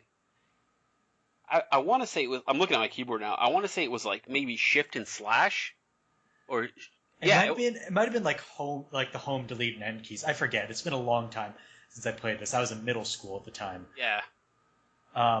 But yeah, it was weird that you control your speed with the number keys, and you don't move forward or strafe with the arrow keys or WASD or whatever.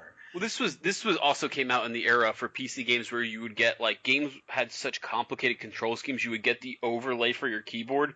You remember that? So like, I'm thinking X-Men versus TIE Fighter here right now, where it's like you got to keep tapping like one of the buttons to go to like 80% speed. So. I mean, back in those days, PC games and console games didn't sort of get ported to each other's platforms. So PC games could kind of afford to get away with having ridiculous control schemes that would never work on a controller. And so, they'd have a button for everything. If you wanted to pull out your flashlight, there'd be a key for that. If you wanted to, go to your inventory, there'd be a separate key for that. There'd be a key for everything. And you don't really see that anymore as games have sort of gone multi-platform. If you want to hear something hilarious, I actually found the MechWarrior 2 controls, and it's actually hosted by Angel Fire, so that gives you a good idea of when this webpage was made. But yeah, Angel Fire still exists. I guess so. Yeah, I am excited to see that URL. Oh, that's just gibberish! Wow. Yeah, that's right. You controlled the throttle with the number keys. Yeah. And yeah, the jump jet turning was with the home keypad. And then twist torso left and right slash, and then the hold shift to do it. Pilot ejection, Control Alt E. That's very intuitive. I mean, so yeah. I was gonna say, can you steal battalion controller? Probably. It's probably where they came up with this idea for. We need more keys. With actual ejector seat button. Well, because a lot of games have figured this out, even in this era now. I play a lot of Elite Dangerous. I don't know if you guys have ever given that a shot, but what they do is they just basically give you a blank control slate and say whatever works, you're gonna make it work. You can play Elite Dangerous with like a combination of like an Xbox controller, a keyboard, and a joystick. Like people do that now, which is just insane to me. But I mean, I've seen people actually bring it back to speedrunning. I've seen speedrunners. They play most of, say, a Batman Arkham game with the controller, but they prefer to do the flying with mouse and keyboard. Huh. Yeah. I want to clarify here. When I emulate with Dolphin, I'm actually using a DualShock 4, connected to an X input thing, and the arrow keys usually control the camera, and the right analog stick is usually the mouse, the pointer. But sometimes I will literally grab my mouse and then just shake it to make sure that the pointer works. So there's this weird situation where if I have to be super precise, I will just grab the mouse and then just point at the screen and just make those jumps. Or I will, for example, the tilt levels in the Galaxy games. I will go into the control thing and switch the D-pad to the tilt. So it actually makes that considerably easier than the original game. That's awesome. Yeah. Whatever works, I guess. I mean. Yeah. I've actually bought one of those stupid, I don't know what you call them. They're like number pad sized hand things. Oh, I've seen those. Yeah, I actually bought, I don't know why the hell I did it, but I bought it. You got your WASDs on one hand. It's just like a half keyboard. But I mean, the thing is that you bind it to anything. It's like basically a controller, even though it doesn't look like one. But I mean, whatever you can get working for games. But this was a throwback to an era where, I mean, I'm trying to think of probably the worst one I can think of was. Do you guys ever play Silent Hunter, the submarine game? I haven't even heard of this game. I've heard of it, but yeah, I've heard of it, but no. I'll link the control scheme to you guys, and you can try to sort out what the hell you do when you see a ship on the horizon or whatever. It does remind me of the eras of emulation, like early Super NES emulation, where controllers just weren't supported. I mean, we didn't have the X input classification. Direct input was really, really flawed. And so you come into situations like, say, Chrono Trigger, where early on in the future, you have to press a 3-button combination to open a lock. and oh no, I can't actually hit 3 keys on the keyboard at the same time. What do I do? And so you just kind of learn how to like just play and figure these things out as they go, and it was kind of fascinating in that way. So that was an interesting digression about video game control schemes. But are there any other, to bring it back to YouTube video game content? Yeah, we went far afield. I'm so sorry. No, don't apologize. Yeah, I'm sorry too. That's where we go. Apparently, this is the apology tool. Anyway, Sounded interesting in my head. It was very interesting. That's why we kept talking about it. But is there any other YouTube stuff that you guys watch related to video games? Stoneheart, is there any stuff that you watch on YouTube? Not on YouTube. On Vimeo? No. No. So a couple years back, I used to lurk in some forums.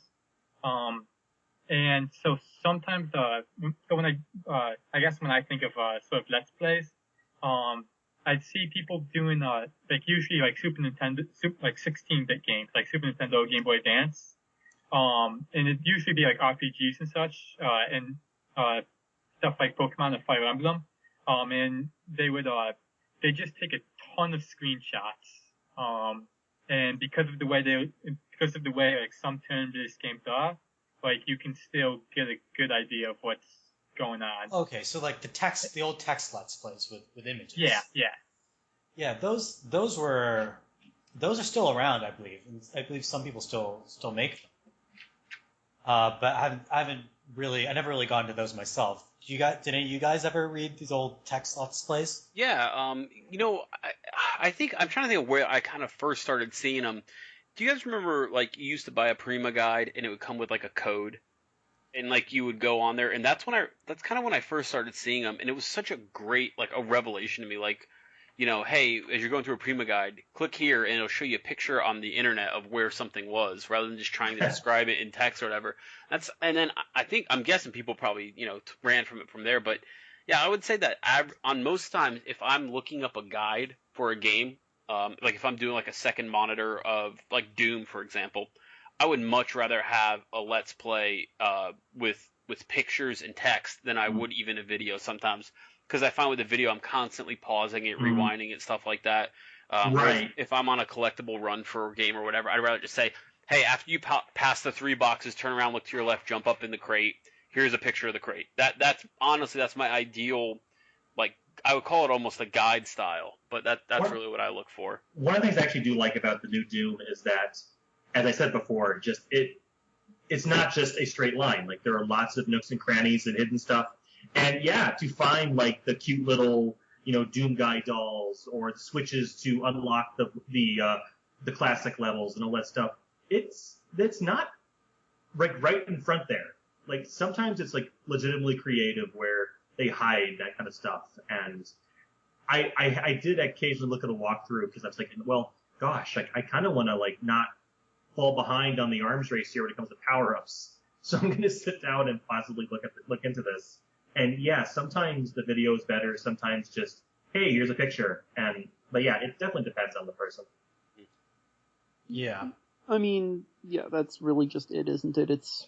You're essentially being given a guided tour into another experience by someone. Are any of you anybody who, for example, if it's a game that's a very heavily cinematic game and you're just not terribly interested in actually playing the game, do you watch all the cutscenes on YouTube? I will watch the ones that are interesting to me. I actually like to play cinematic games, so I get a big kick out of actually playing through them. So I actually don't watch Let's Plays for those.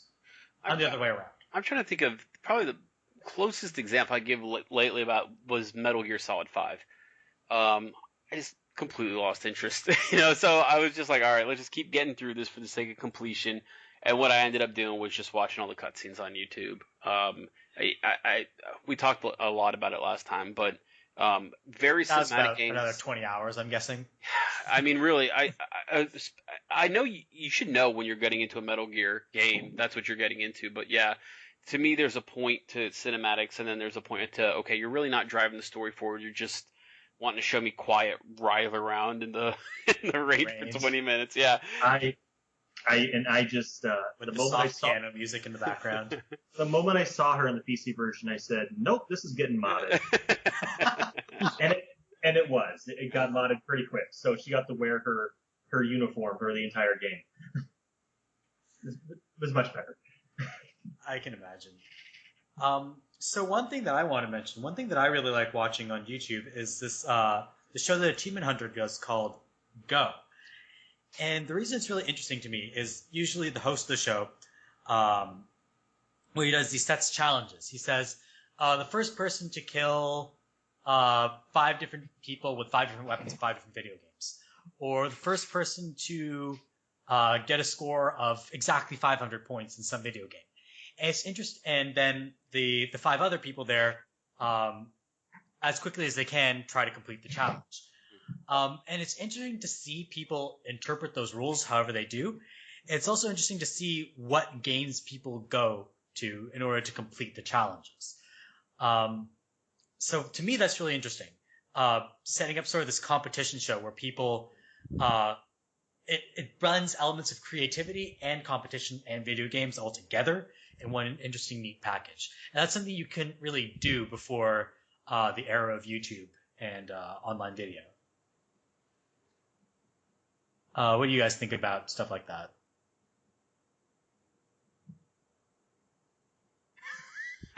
Sorry, I'm sorry, I'm not totally sure. First I've heard of it. It sounds cool. I'll check it out after this. But yeah, I mean, I think there's always a space whenever it comes to video games, just to, I almost want to say teach people. But I mean, games today right now are so complex. I mean, if you think about it, think about like something like Pokemon Go. You know, there's so many layers to it, and so like there's the right way to play it. And as you have less and less time as an adult, you kind of become obsessed with, I don't want to say the cheats and stuff, but I mean that's for me for sure. But you want to get to the meat of the game. Yeah. You don't want to. Yeah. And min-maxing is something that all gamers do now. I mean, I remember back in the day, like that was something that only like you were hardcore if you min-maxed your Diablo character. But now people just go right to Reddit and they say, "What's the best build?" What, you know what I mean? Yeah. Like that's really where I see a lot of this direction going. But yeah, I mean, I definitely think there's always going to be spaces for that now, especially now more than ever as games just get longer and longer and there's more, have less and there's less more time. space for things like how-to guides. Yeah. And that's why I like watching content that isn't how-to guides. I like people taking games and using them in interesting ways to create other content. That's why I find Machinima fascinating, even if I don't watch any Machinima series. I never got into stuff like Red versus Blue or anything like that. But I really enjoy people taking virtual worlds and then repurposing them. Yeah. Mm. So, speaking of virtual worlds, there we go. Nailed another segue. Speaking of virtual worlds. It'll work. Go ahead. That's a good segue, Merve. Yes. Woohoo! Thank you. So, what virtual worlds do you guys find interesting? What video game settings do you guys find memorable? So, what video game settings do you guys find interesting? For me, like, when you mentioned the question, because I was thinking of all these different games, and obviously all of us play a huge amount of games and love a huge amount of the worlds in which those games take place, but thinking about your question, I basically had, I felt like there were 3 kinds of worlds. There's your worlds, and I'm just gonna add some extra screenshots to this, so if you guys want to look, we'll have them on the site when we link to it. There's your world, like your Bloodborne, your Metroid, your Castlevania. These are games that are deeply interconnected on a physical level. You feel that the world works together. Each part influences another part. I like these worlds because it doesn't just feel like you're essentially not just winning by beating an enemy, you're winning by learning the terrain. The environment is sometimes very hostile, some other times only moderately hostile, but you but it's difficult, and you have to learn it. It's almost like you're conquering the world. Exactly. Knowledge, I think people underrate how important knowledge is as a symbol of power and a symbol of, like, control. And these are great video games for providing a space in which you can sort of do that. And similarly, there are your games that are more novelistic or more narratively oriented. Deadly Premonition is one of these ones, as is Ace Attorney or any of your like those kind of visual novels that you can get for the Vita. I think a game that really fits well in this category is Undertale, where it's definitely. it's not really sold to you with graphics. The world building is through the storytelling and through character interaction. Yeah, and that's another one where knowledge is really important, because what you end up doing is it's about the people and the characters and your interactions with them that matters. I think that I like the idea of video games as sort of dropping you into an environment and you having to understand them. And all three of these sort of example types are games that respond to that in different ways. In this one, it's by having you learn about, like, it's about you kind of, like, understanding other people and working with them. So it's not quite as, like, you against the world, but it's you as kind of one fish in a larger stream. And then finally, there's the worlds that you explore simply by the very act of movement, and this is basically Mario. Other platform mascots, of course, are like this, but not quite as much. For me, like, I love the world of Mario because it's one that is utterly disinterested in every single way in being a narratively or thematically coherent environment. It is thematically coherent in that it's a world of play. It's a world that views the act of play, and with it movement, exploration, and trying these different environments as sort of the fundamental aspect of what games can be. I'd also add that each sort of level or world within a Mario game is also very artistically coherent. Yeah, definitely. They're very pretty. There's the one in, say, New Super Mario Bros. U that's inspired by Starry Night or whatever. Well, even back in the beginning, if you think about how we would, at least me and my friends would talk about Mario, it'd be, oh, did you get to the desert yet? Are you in the ice stage? Or, like, the world itself is defined by where you're at in terms of, the blocks and the enemies and stuff. But I have no idea what the Mushroom Kingdom map looks like, and I don't care. Yeah. That's, like, I was thinking about how, like, when you asked the question, Merve, before, like, you posed it before we started, and I was thinking about Assassin's Creed. Peek behind the curtain. We actually set a podcast agenda. We're very official here. They're very, like, serious people. Like, I was thinking about Assassin's Creed and how, like, I like the worlds of Assassin's Creed, and I think it's interesting that they use they try to be meta about, like, how they tell stories about a video game where your character plays a video game, essentially. But I also was thinking that in some ways, I kind of prefer it when the game doesn't have any interest in really catering to that dissonance. Like, for me, I find, like, say, playing a game like Mario Galaxy or something like Rayman Origins far more compelling and immersive than a game that tries to make the story kind of force you into this environment. That's not to say it's bad, it's just, I think that there is something to be said for a video game that doesn't necessarily try to be coherent, but is coherent because it has coherent mechanics and a coherent logic.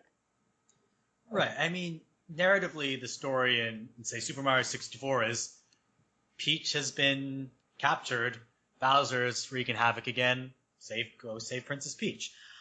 It's the thinnest of narrative justifications for everything that goes on, but within each world, each mission that you do sort of tells a story. Yeah.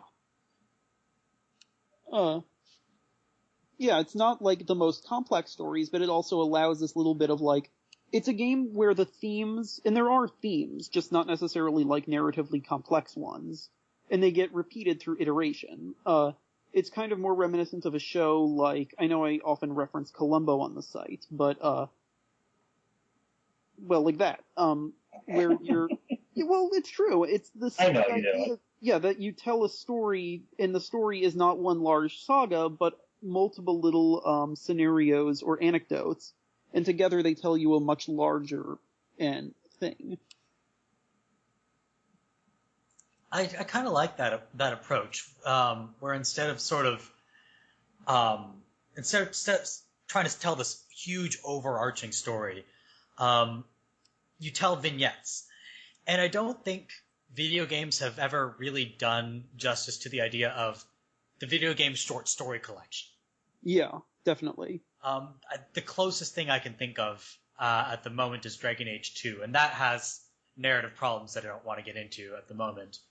Well, I do want to get into Kirkwall if you don't mind. That was one of my listings, and for all the problems that Dragon Age 2 had, I think it's the first time of an RPG that I can think of where it's telling the story of a city, right? Like, right. You know, people say that about The Wire. Like, well, the main character of The Wire is Baltimore, right? It's not anybody else. That's kind of how I feel about Dragon Age 2.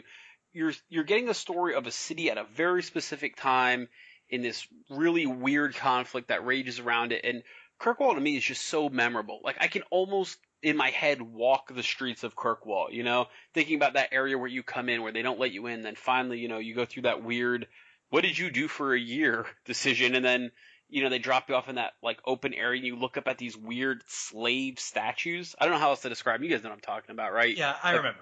I've got Dragon Age 2 fairly recently. I mean, it's just one of those things where, like, I felt like that's what they were trying to do. People rejected that for various reasons. Yeah, there was a lot of problems beyond just, you know, people not liking that it doesn't tell the story. But I thought it was a really effective way to tell an RPG story. Oh, I love the premise. Right. I love the idea of an RPG that tells the story of that tells a collection of stories about a location over a number of years. And I really wish that BioWare had pulled it off better than they did. Well, there was actually one game that has kind of done that, at least, and that's Mother 3, and to a lesser extent Chrono Trigger. Yeah, but I mean, I can't name. I've played Chrono Trigger a lot, but I don't know if I can name the city in Chrono Trigger. I can't. But I can tell you everything about Kirkwall you want to know. I mean, like the founding and like the harbor, like it's all so visceral to me. I don't know if it's a graphical thing or what, but I mean, it just feels like to me, like Kirkwall might be the most iconic city in a video game, except for one other spot that maybe I'll get into later, and that would be the Citadel. Oh, Citadel from Mass Effect. Yeah. Yeah, definitely. That's definitely a fantastic location. I will give BioWare credit for this. They think through their lore very well. Mm-hmm. And part of what I didn't think Kirkwall was artistically very interesting. That's one of the problems I have with Dragon Age 2, is that it's artistically very static and the city doesn't really change over time. But the lore behind that, I think, behind the city, I think is very interesting.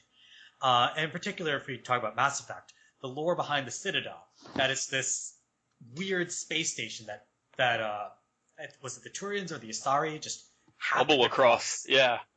And it became the hub of civilization. And now it's this, I mean, there are the different locations in it. There's a Presidium, which is sort of this very majestic, bright white area of commerce and politics. And then there's you know, the seedier parts of the Citadel. The Citadel to me felt like one of the very first times in a video game where, you know, every game has that hub city. You know, every RPG almost has that one spot where, like, this is where you go to get everything.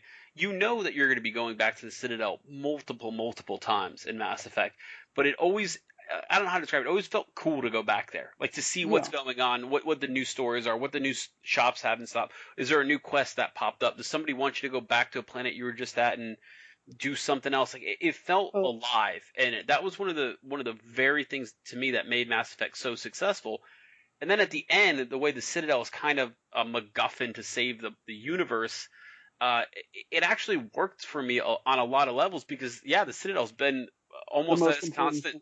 Yeah, it's almost as important as Shepard to the story. You know, the Citadel is the heart of the whole universe. One thing also that was really good, and even in 3 when it was very reduced, how much time you spent on there, or at least how much of it you explored, was the fact that everything does change a little bit, so you can talk to new people, and there are new quests, but, like, after, say, the Cerberus coup, like, all of the generic, like, stuff you hear over the intercom or what people are talking about to each other, that all changes. Right. Yeah.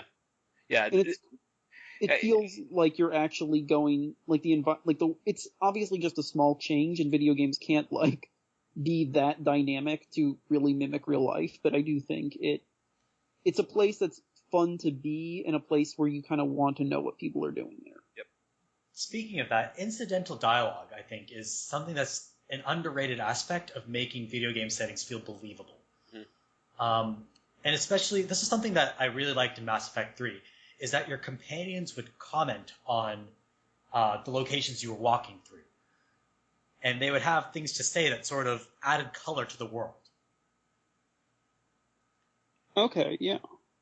I mean, I think the buzzword is always you want the world to feel alive, right? I mean, isn't that what people always say? Like, a lot of the complaints you hear about, I don't know, maybe like Oblivion or Skyrim or Fallout, is like the world feels dead. It feels like a dead world to me. There's not, but I mean, in some ways, yeah, but in some ways, no. I always felt like in Fallout 3, they kind of cover that up with, what Three Dogs says over the radio in a lot of ways, And also just they had a few little, like, it felt much more like a travelogue where you're, like, there aren't a ton of quests, which is a little disappointing, but at the same time, it's like, it's kind of nice. I kind of enjoy it as sort of a kung fu sort of way where, like, maybe this time the Wanderer goes and meets, like, this crazy town where there are these two superheroes fighting each other. Or maybe this time, like, you meet these cannibals and...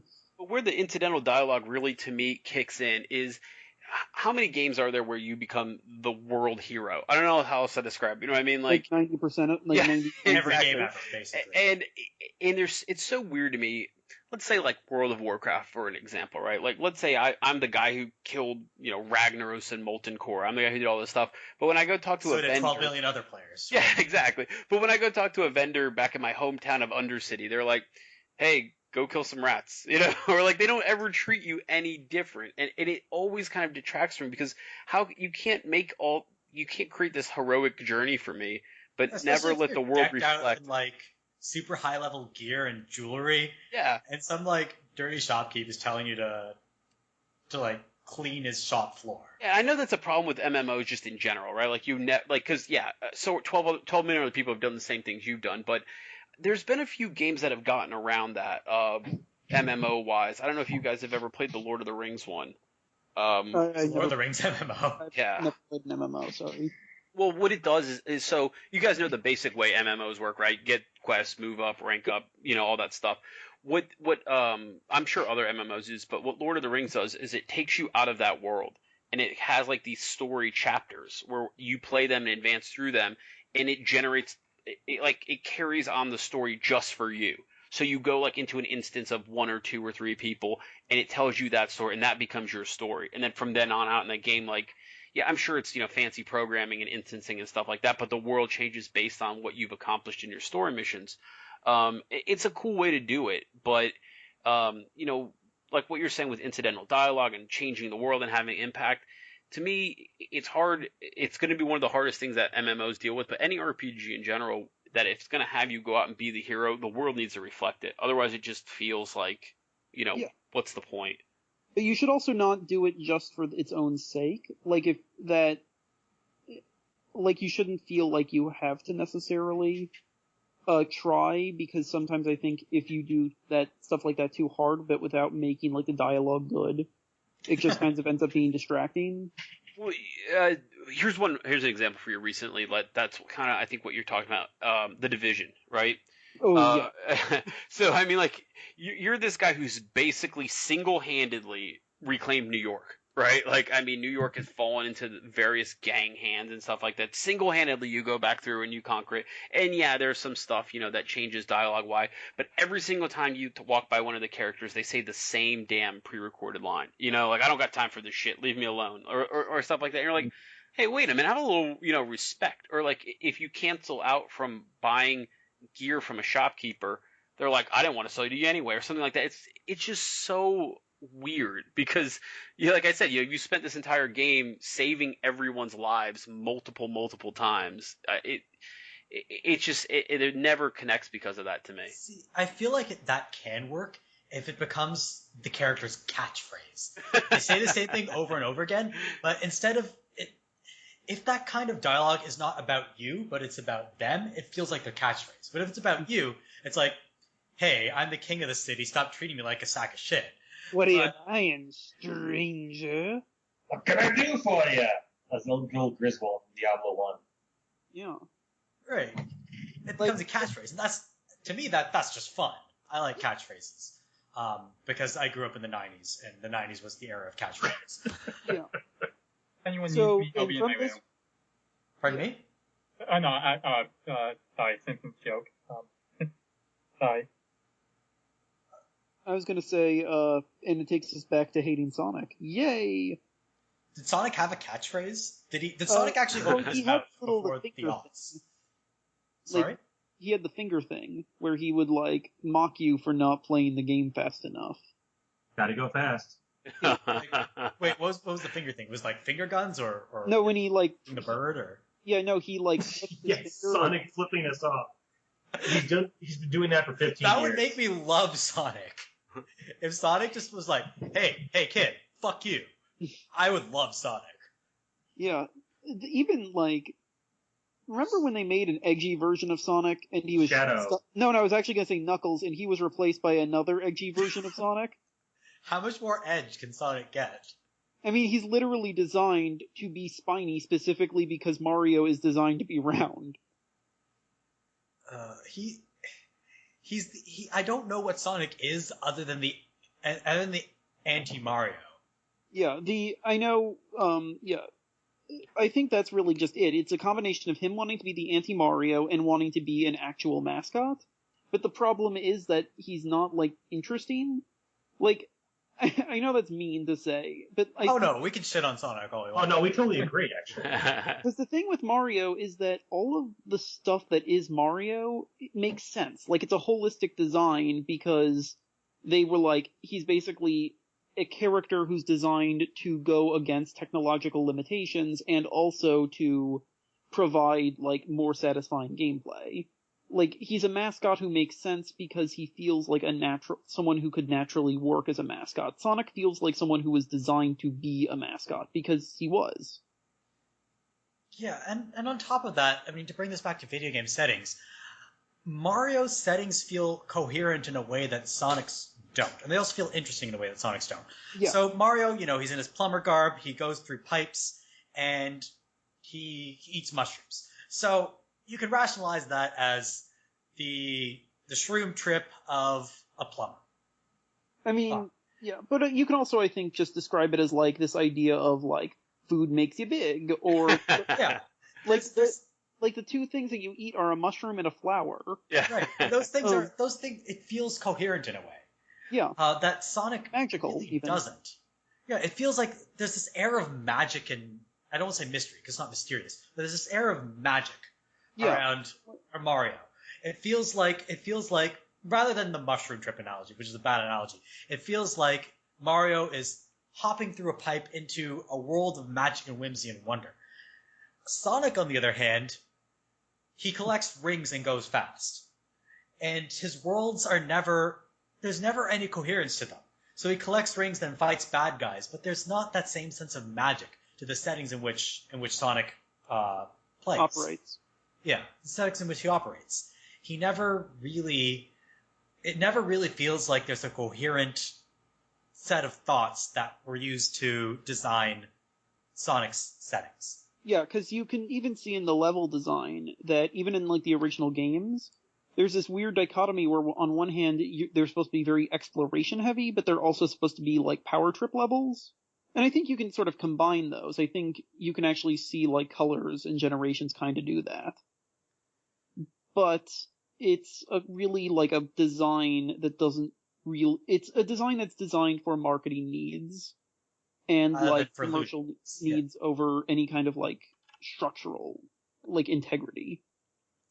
And again, to make a further point about Sonic, I don't want to say it's ugly, but it doesn't look as nice. It doesn't look nice. It doesn't look like a place that I'd want to play around with.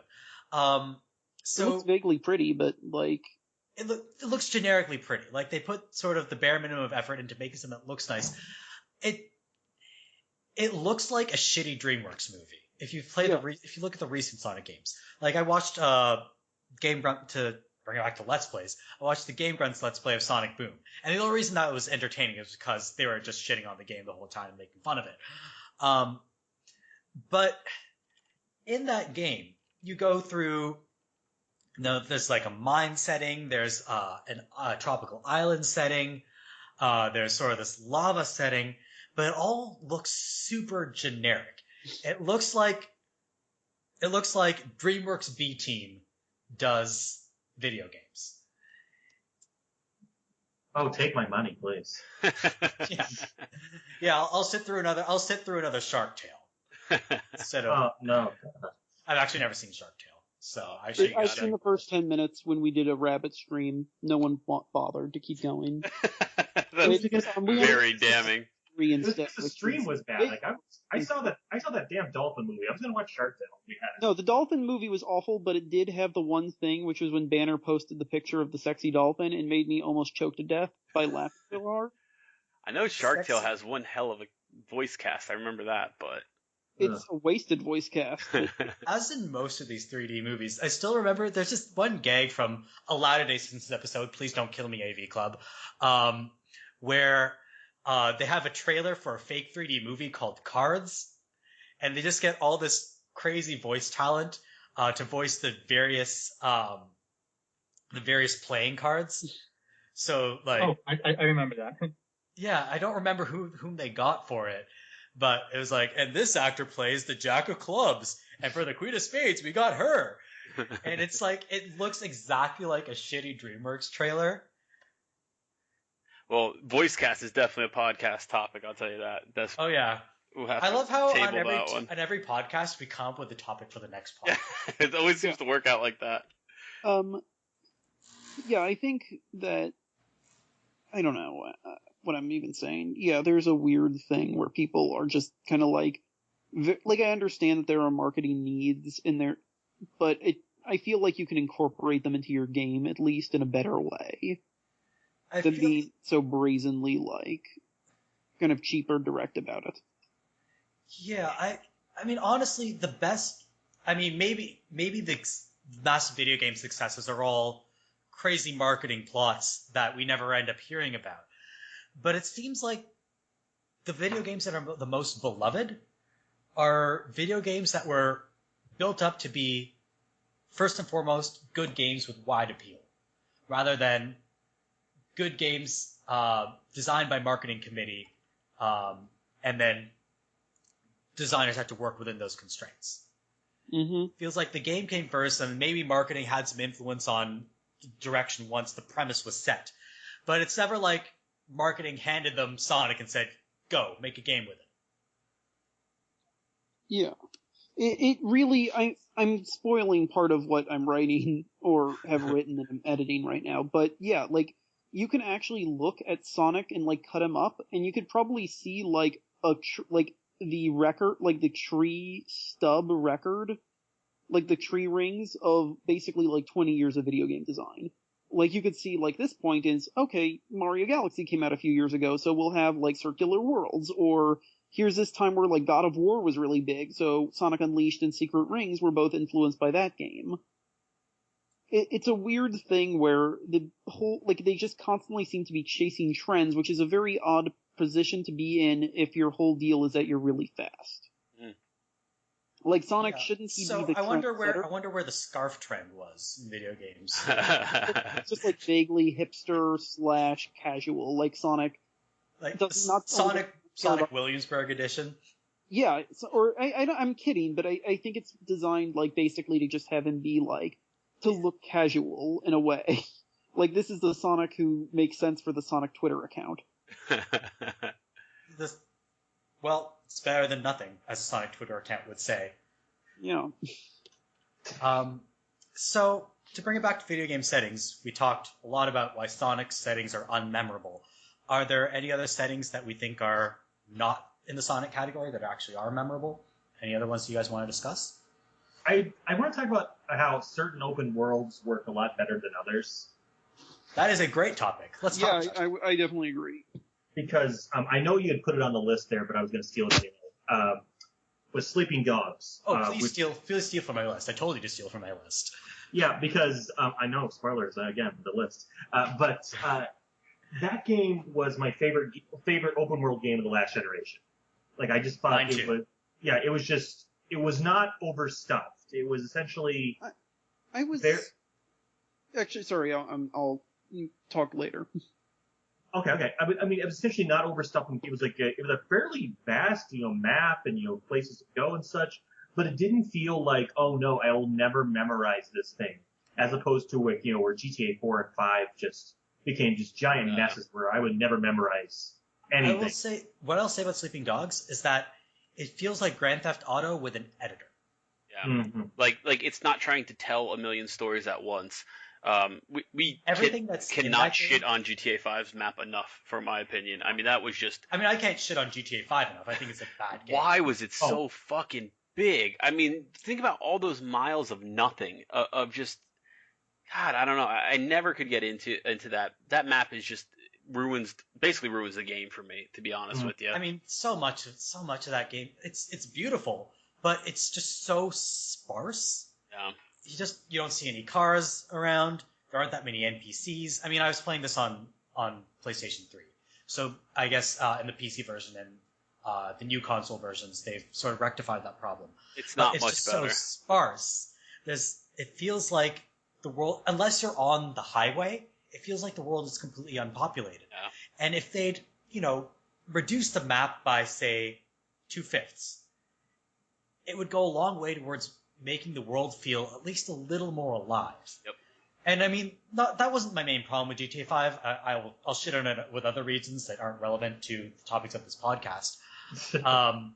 But that was a big sticking point, is that it just felt really sparse. And on top of that, I mean, the characters are odious and the story's terrible and the humor isn't funny, but yeah, that's the whole other story.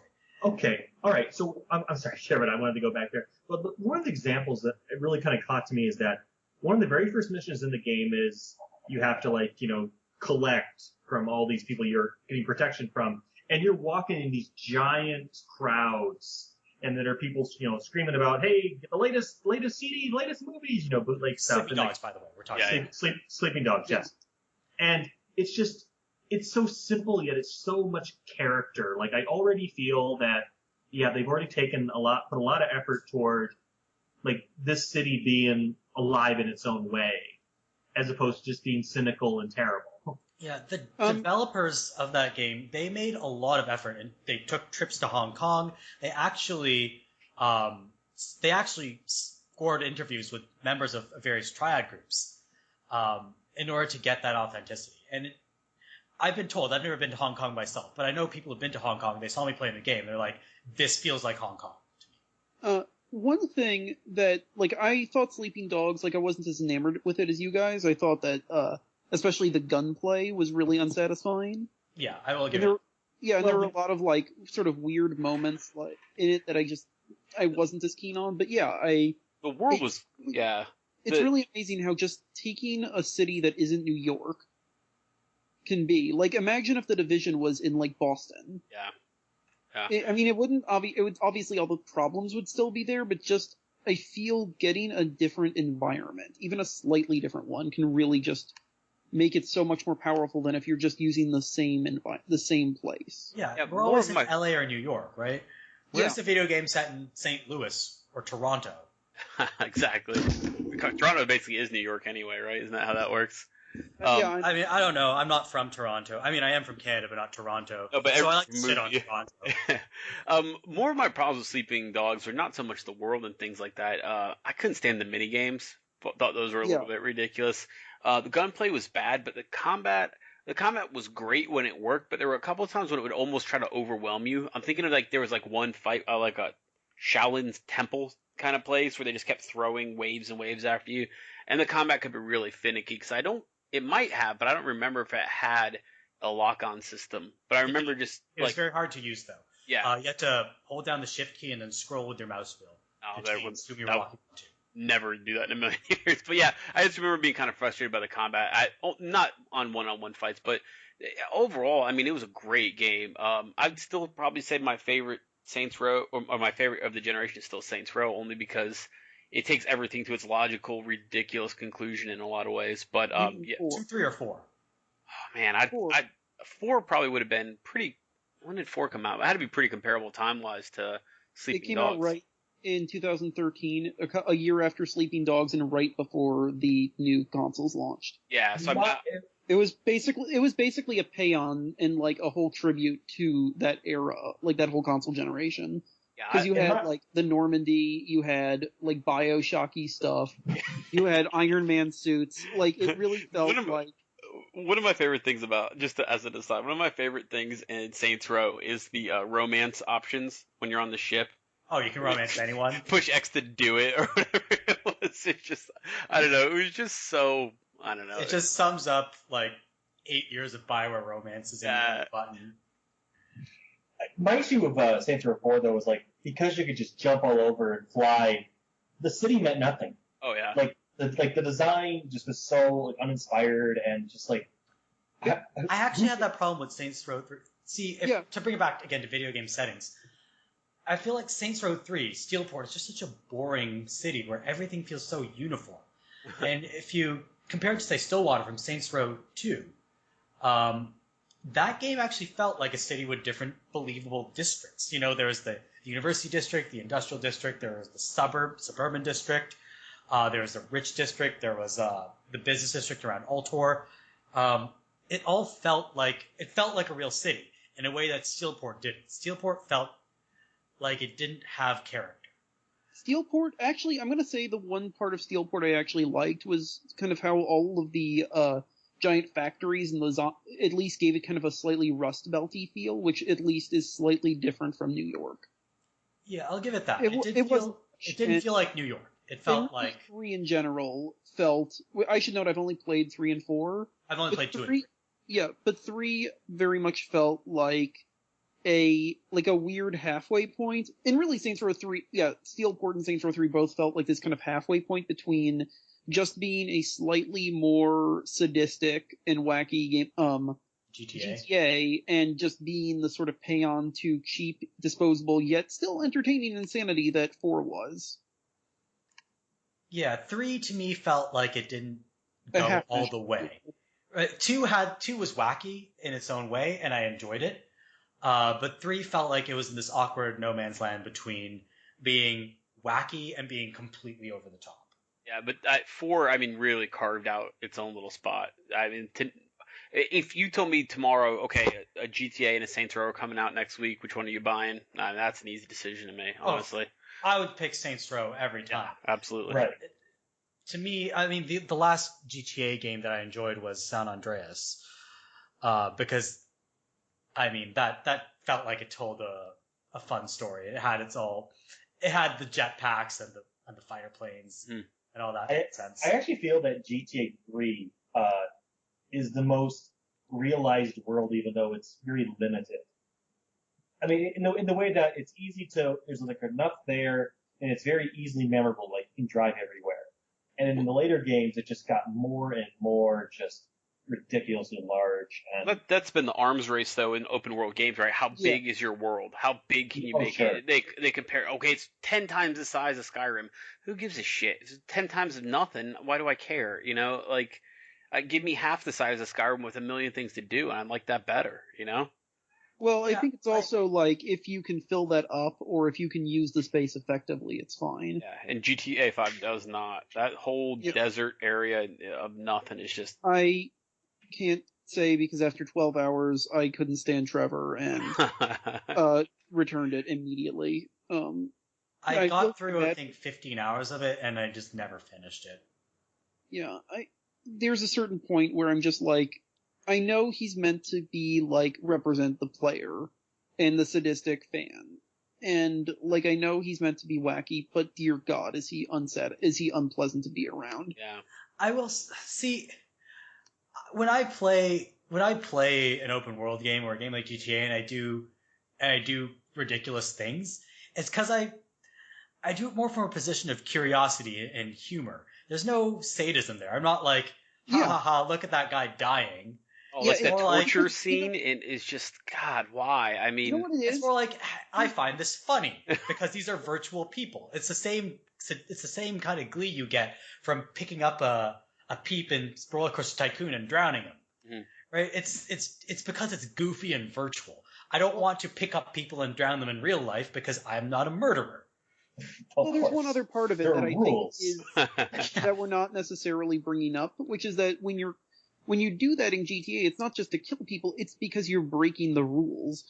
What GTA does is it gives you a crime game and it says kill these people, but it doesn't say don't kill these people. It's just like you do it because you're going off script, and that's kind of exciting.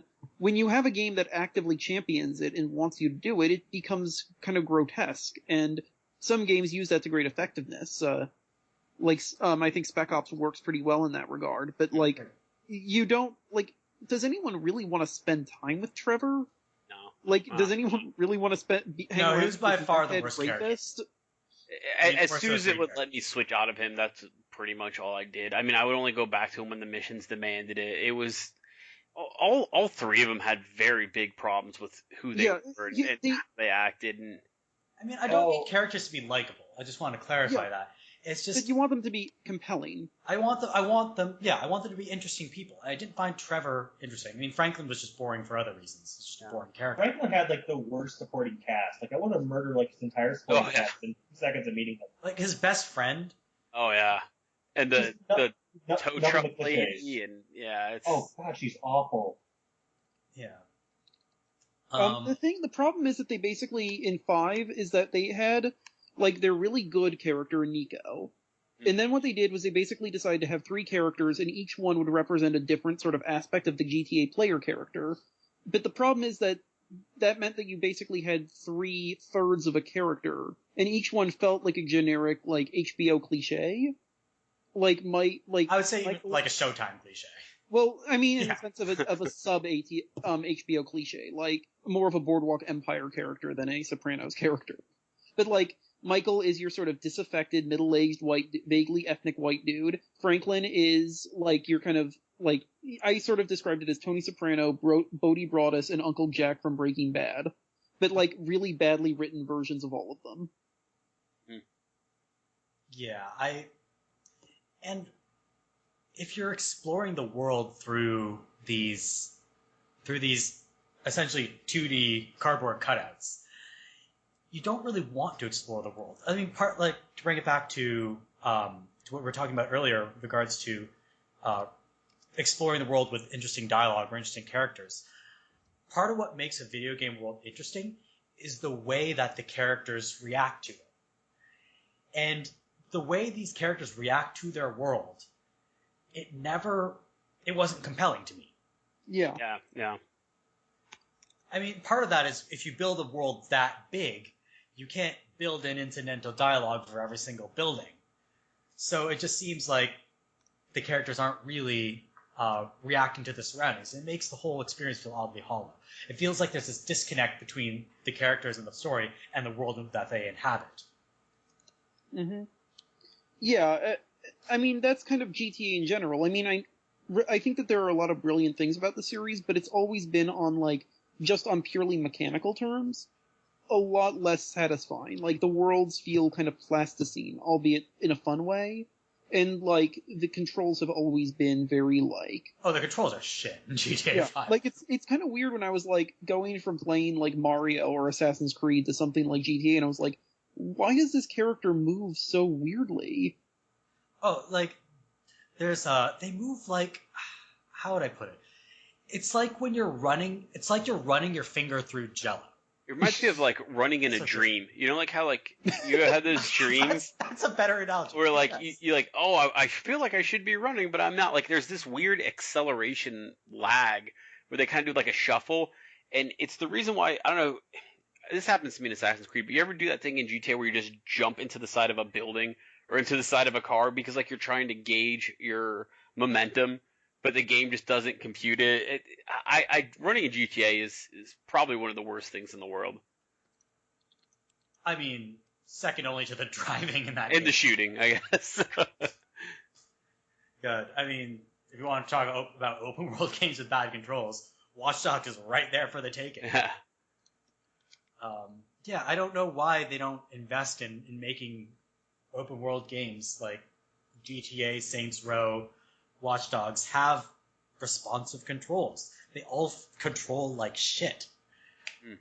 And to me, that makes me not want to explore them and not want to play them. Yeah. So we've talked about video game settings in regards to characters and dialogue and stuff. Are there any video game settings that you think are very visually striking or visually interesting? I think that some of the ones that are more like unique compared to what you normally see are probably some of the ones that I consider my favorites, like the environments of Killer 7 or the sort of the stark horrors of Limbo, things that just you don't see in regular games. Yeah, to me, like, one of them that I think a lot of people will agree with is Mirror's Edge, where it has that very stark, bright white world, but then all the splashes of color are bright primary colors, and the way these bright primary colors sort of intrude on the world, especially the bright red that indicates the path that you're supposed to take, it feels like rebellion intruding on order, just like the story of the game. Right, you're this group of these runners who sort of operate outside the law, right? And it feels like you are rebelling when you see those colors. So it's a nice integration or consonance between gameplay and story and art style. Any other Stoneheart? Any video game settings that you think are visually striking? Visually striking. I guess. I guess I kind of like fantasy settings that kind of get a little bit out there, maybe breaking from mold. But in a sense, one of the main reasons why I still try my hand at trying to play one of the other. Well, I really like the Elder Scrolls series, but Morrowind. It's quite different from all the other Elder Scrolls games in terms. That's the one with the giant mushrooms, right? Yes. Mm-hmm. Giant, and all the creatures just incredibly strange. But where you normally, in the other games where you normally fight wolves, you fight you instead fight these things that are hound shaped, but then they have Cthulhu faces. So just a lot of the stuff stands out to me. And I brought it up in the one Gameological in the comments of one of the Gameological articles and about the walking through the worlds and how I do like walking through Morrowind with the exception of the fact that you move so incredibly slow that it does turn into a drag. That one doesn't have fast travel in it, does it? No. So yeah, no fast travel, and I mean, You got Silk Striders, but I never feel like you move fast in Bethesda game, but Morrowind in particular is like molasses. Yeah, I mean, the one upside to movement, say, in Oblivion is that it ups your stats. So you just jump everywhere. And Yeah, you still jump everywhere, but then what happens in Morrowind is jumping. Oh, it drains your fatigue, but then your fatigue determines how likely you are to hit something. So after jumping everywhere, if you accidentally run into a monster, then you're screwed.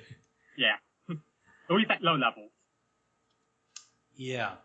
So Morrowind is a game I've heard that has this very visually striking setting that you don't typically see in fantasy, as Stoneheart mentioned. Are there any other games in that mold, like say a game that's typical of a genre in most ways, but has a very unique setting?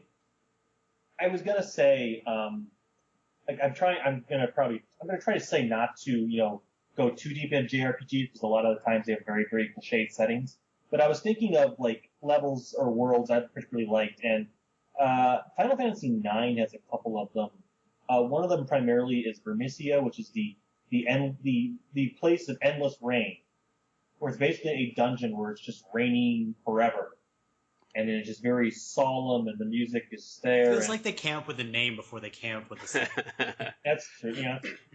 But yes, and also that game, Lindblom, is like, the airship, capital city where you fly in through, I think that game is one of the better ones in the series about having just these kind of eye-striking, weird, fantasy settled settings, and that's just kind of my preference when it comes to worlds. I mean, I was quiet during the Elder Scrolls discussion because I really don't have any interest in those worlds. I find them very generic in my eyes.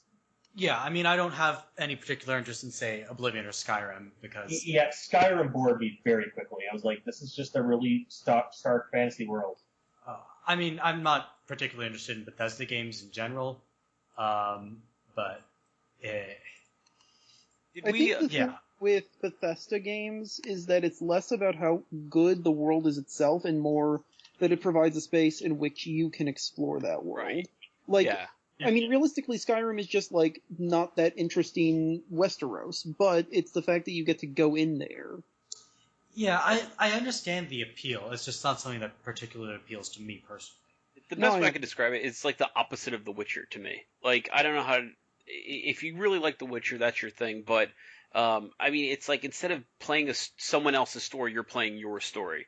Your character looks like this and goes here and says this and does this, or maybe doesn't do it. It just feels more like you're shaping something, even though the world might not reflect it, but they're getting there. I mean, the next, whatever comes after Skyrim, I think is going to be, honestly, really damn good. Yeah, if they can manage to marry rich storytelling with that sort of exploration, I think they'll have a really good game on their hands. And to my mind, Bethesda hasn't done it yet with their open world games. But if they ever reach that point, I think I might actually, spend money on one. And if we're talking, just to get mine in, if we're talking, those iconic locations, I can't remember what you were saying, but did anybody talk about Columbia yet from BioShock Infinite? No, that's another game you stole from my list. Oh, was it? So much theft happening here today. No, it's fine. Columbia was so awesome seeing it and just trying to imagine in my head how it all worked.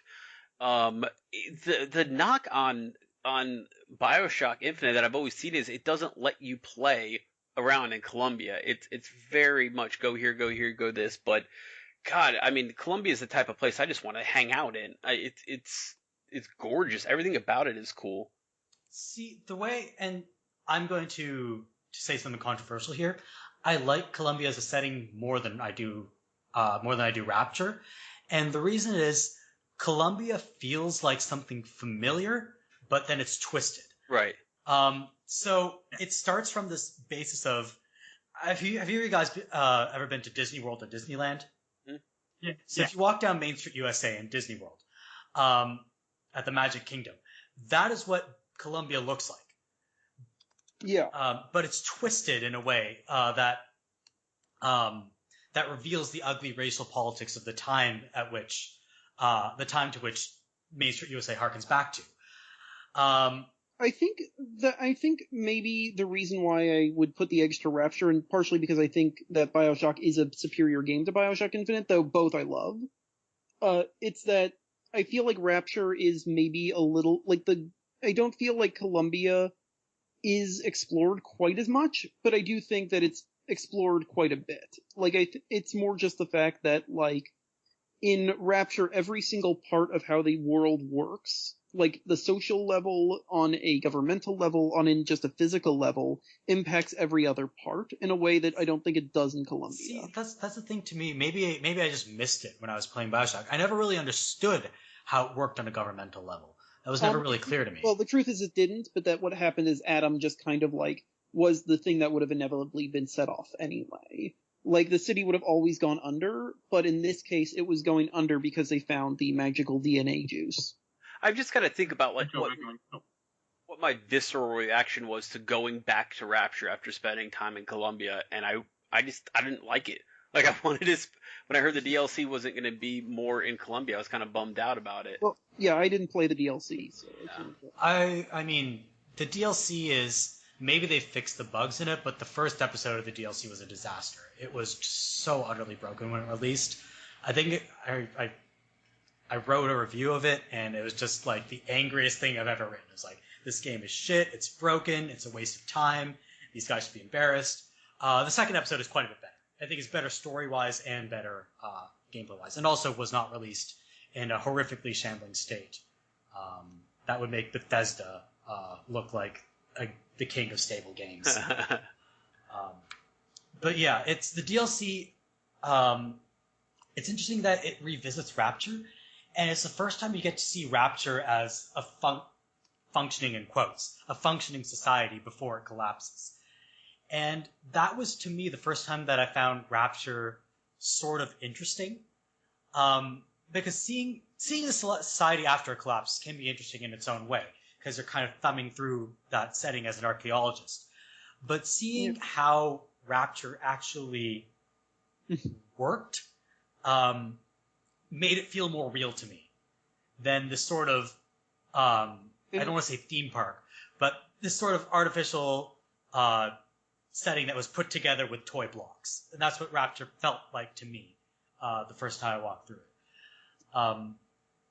Again, that's just me. Yeah, but I think with both of these, what we can see are video game environments that benefit from both storytelling and gameplay, or not both, but storytelling, gameplay, art design, and an imagination.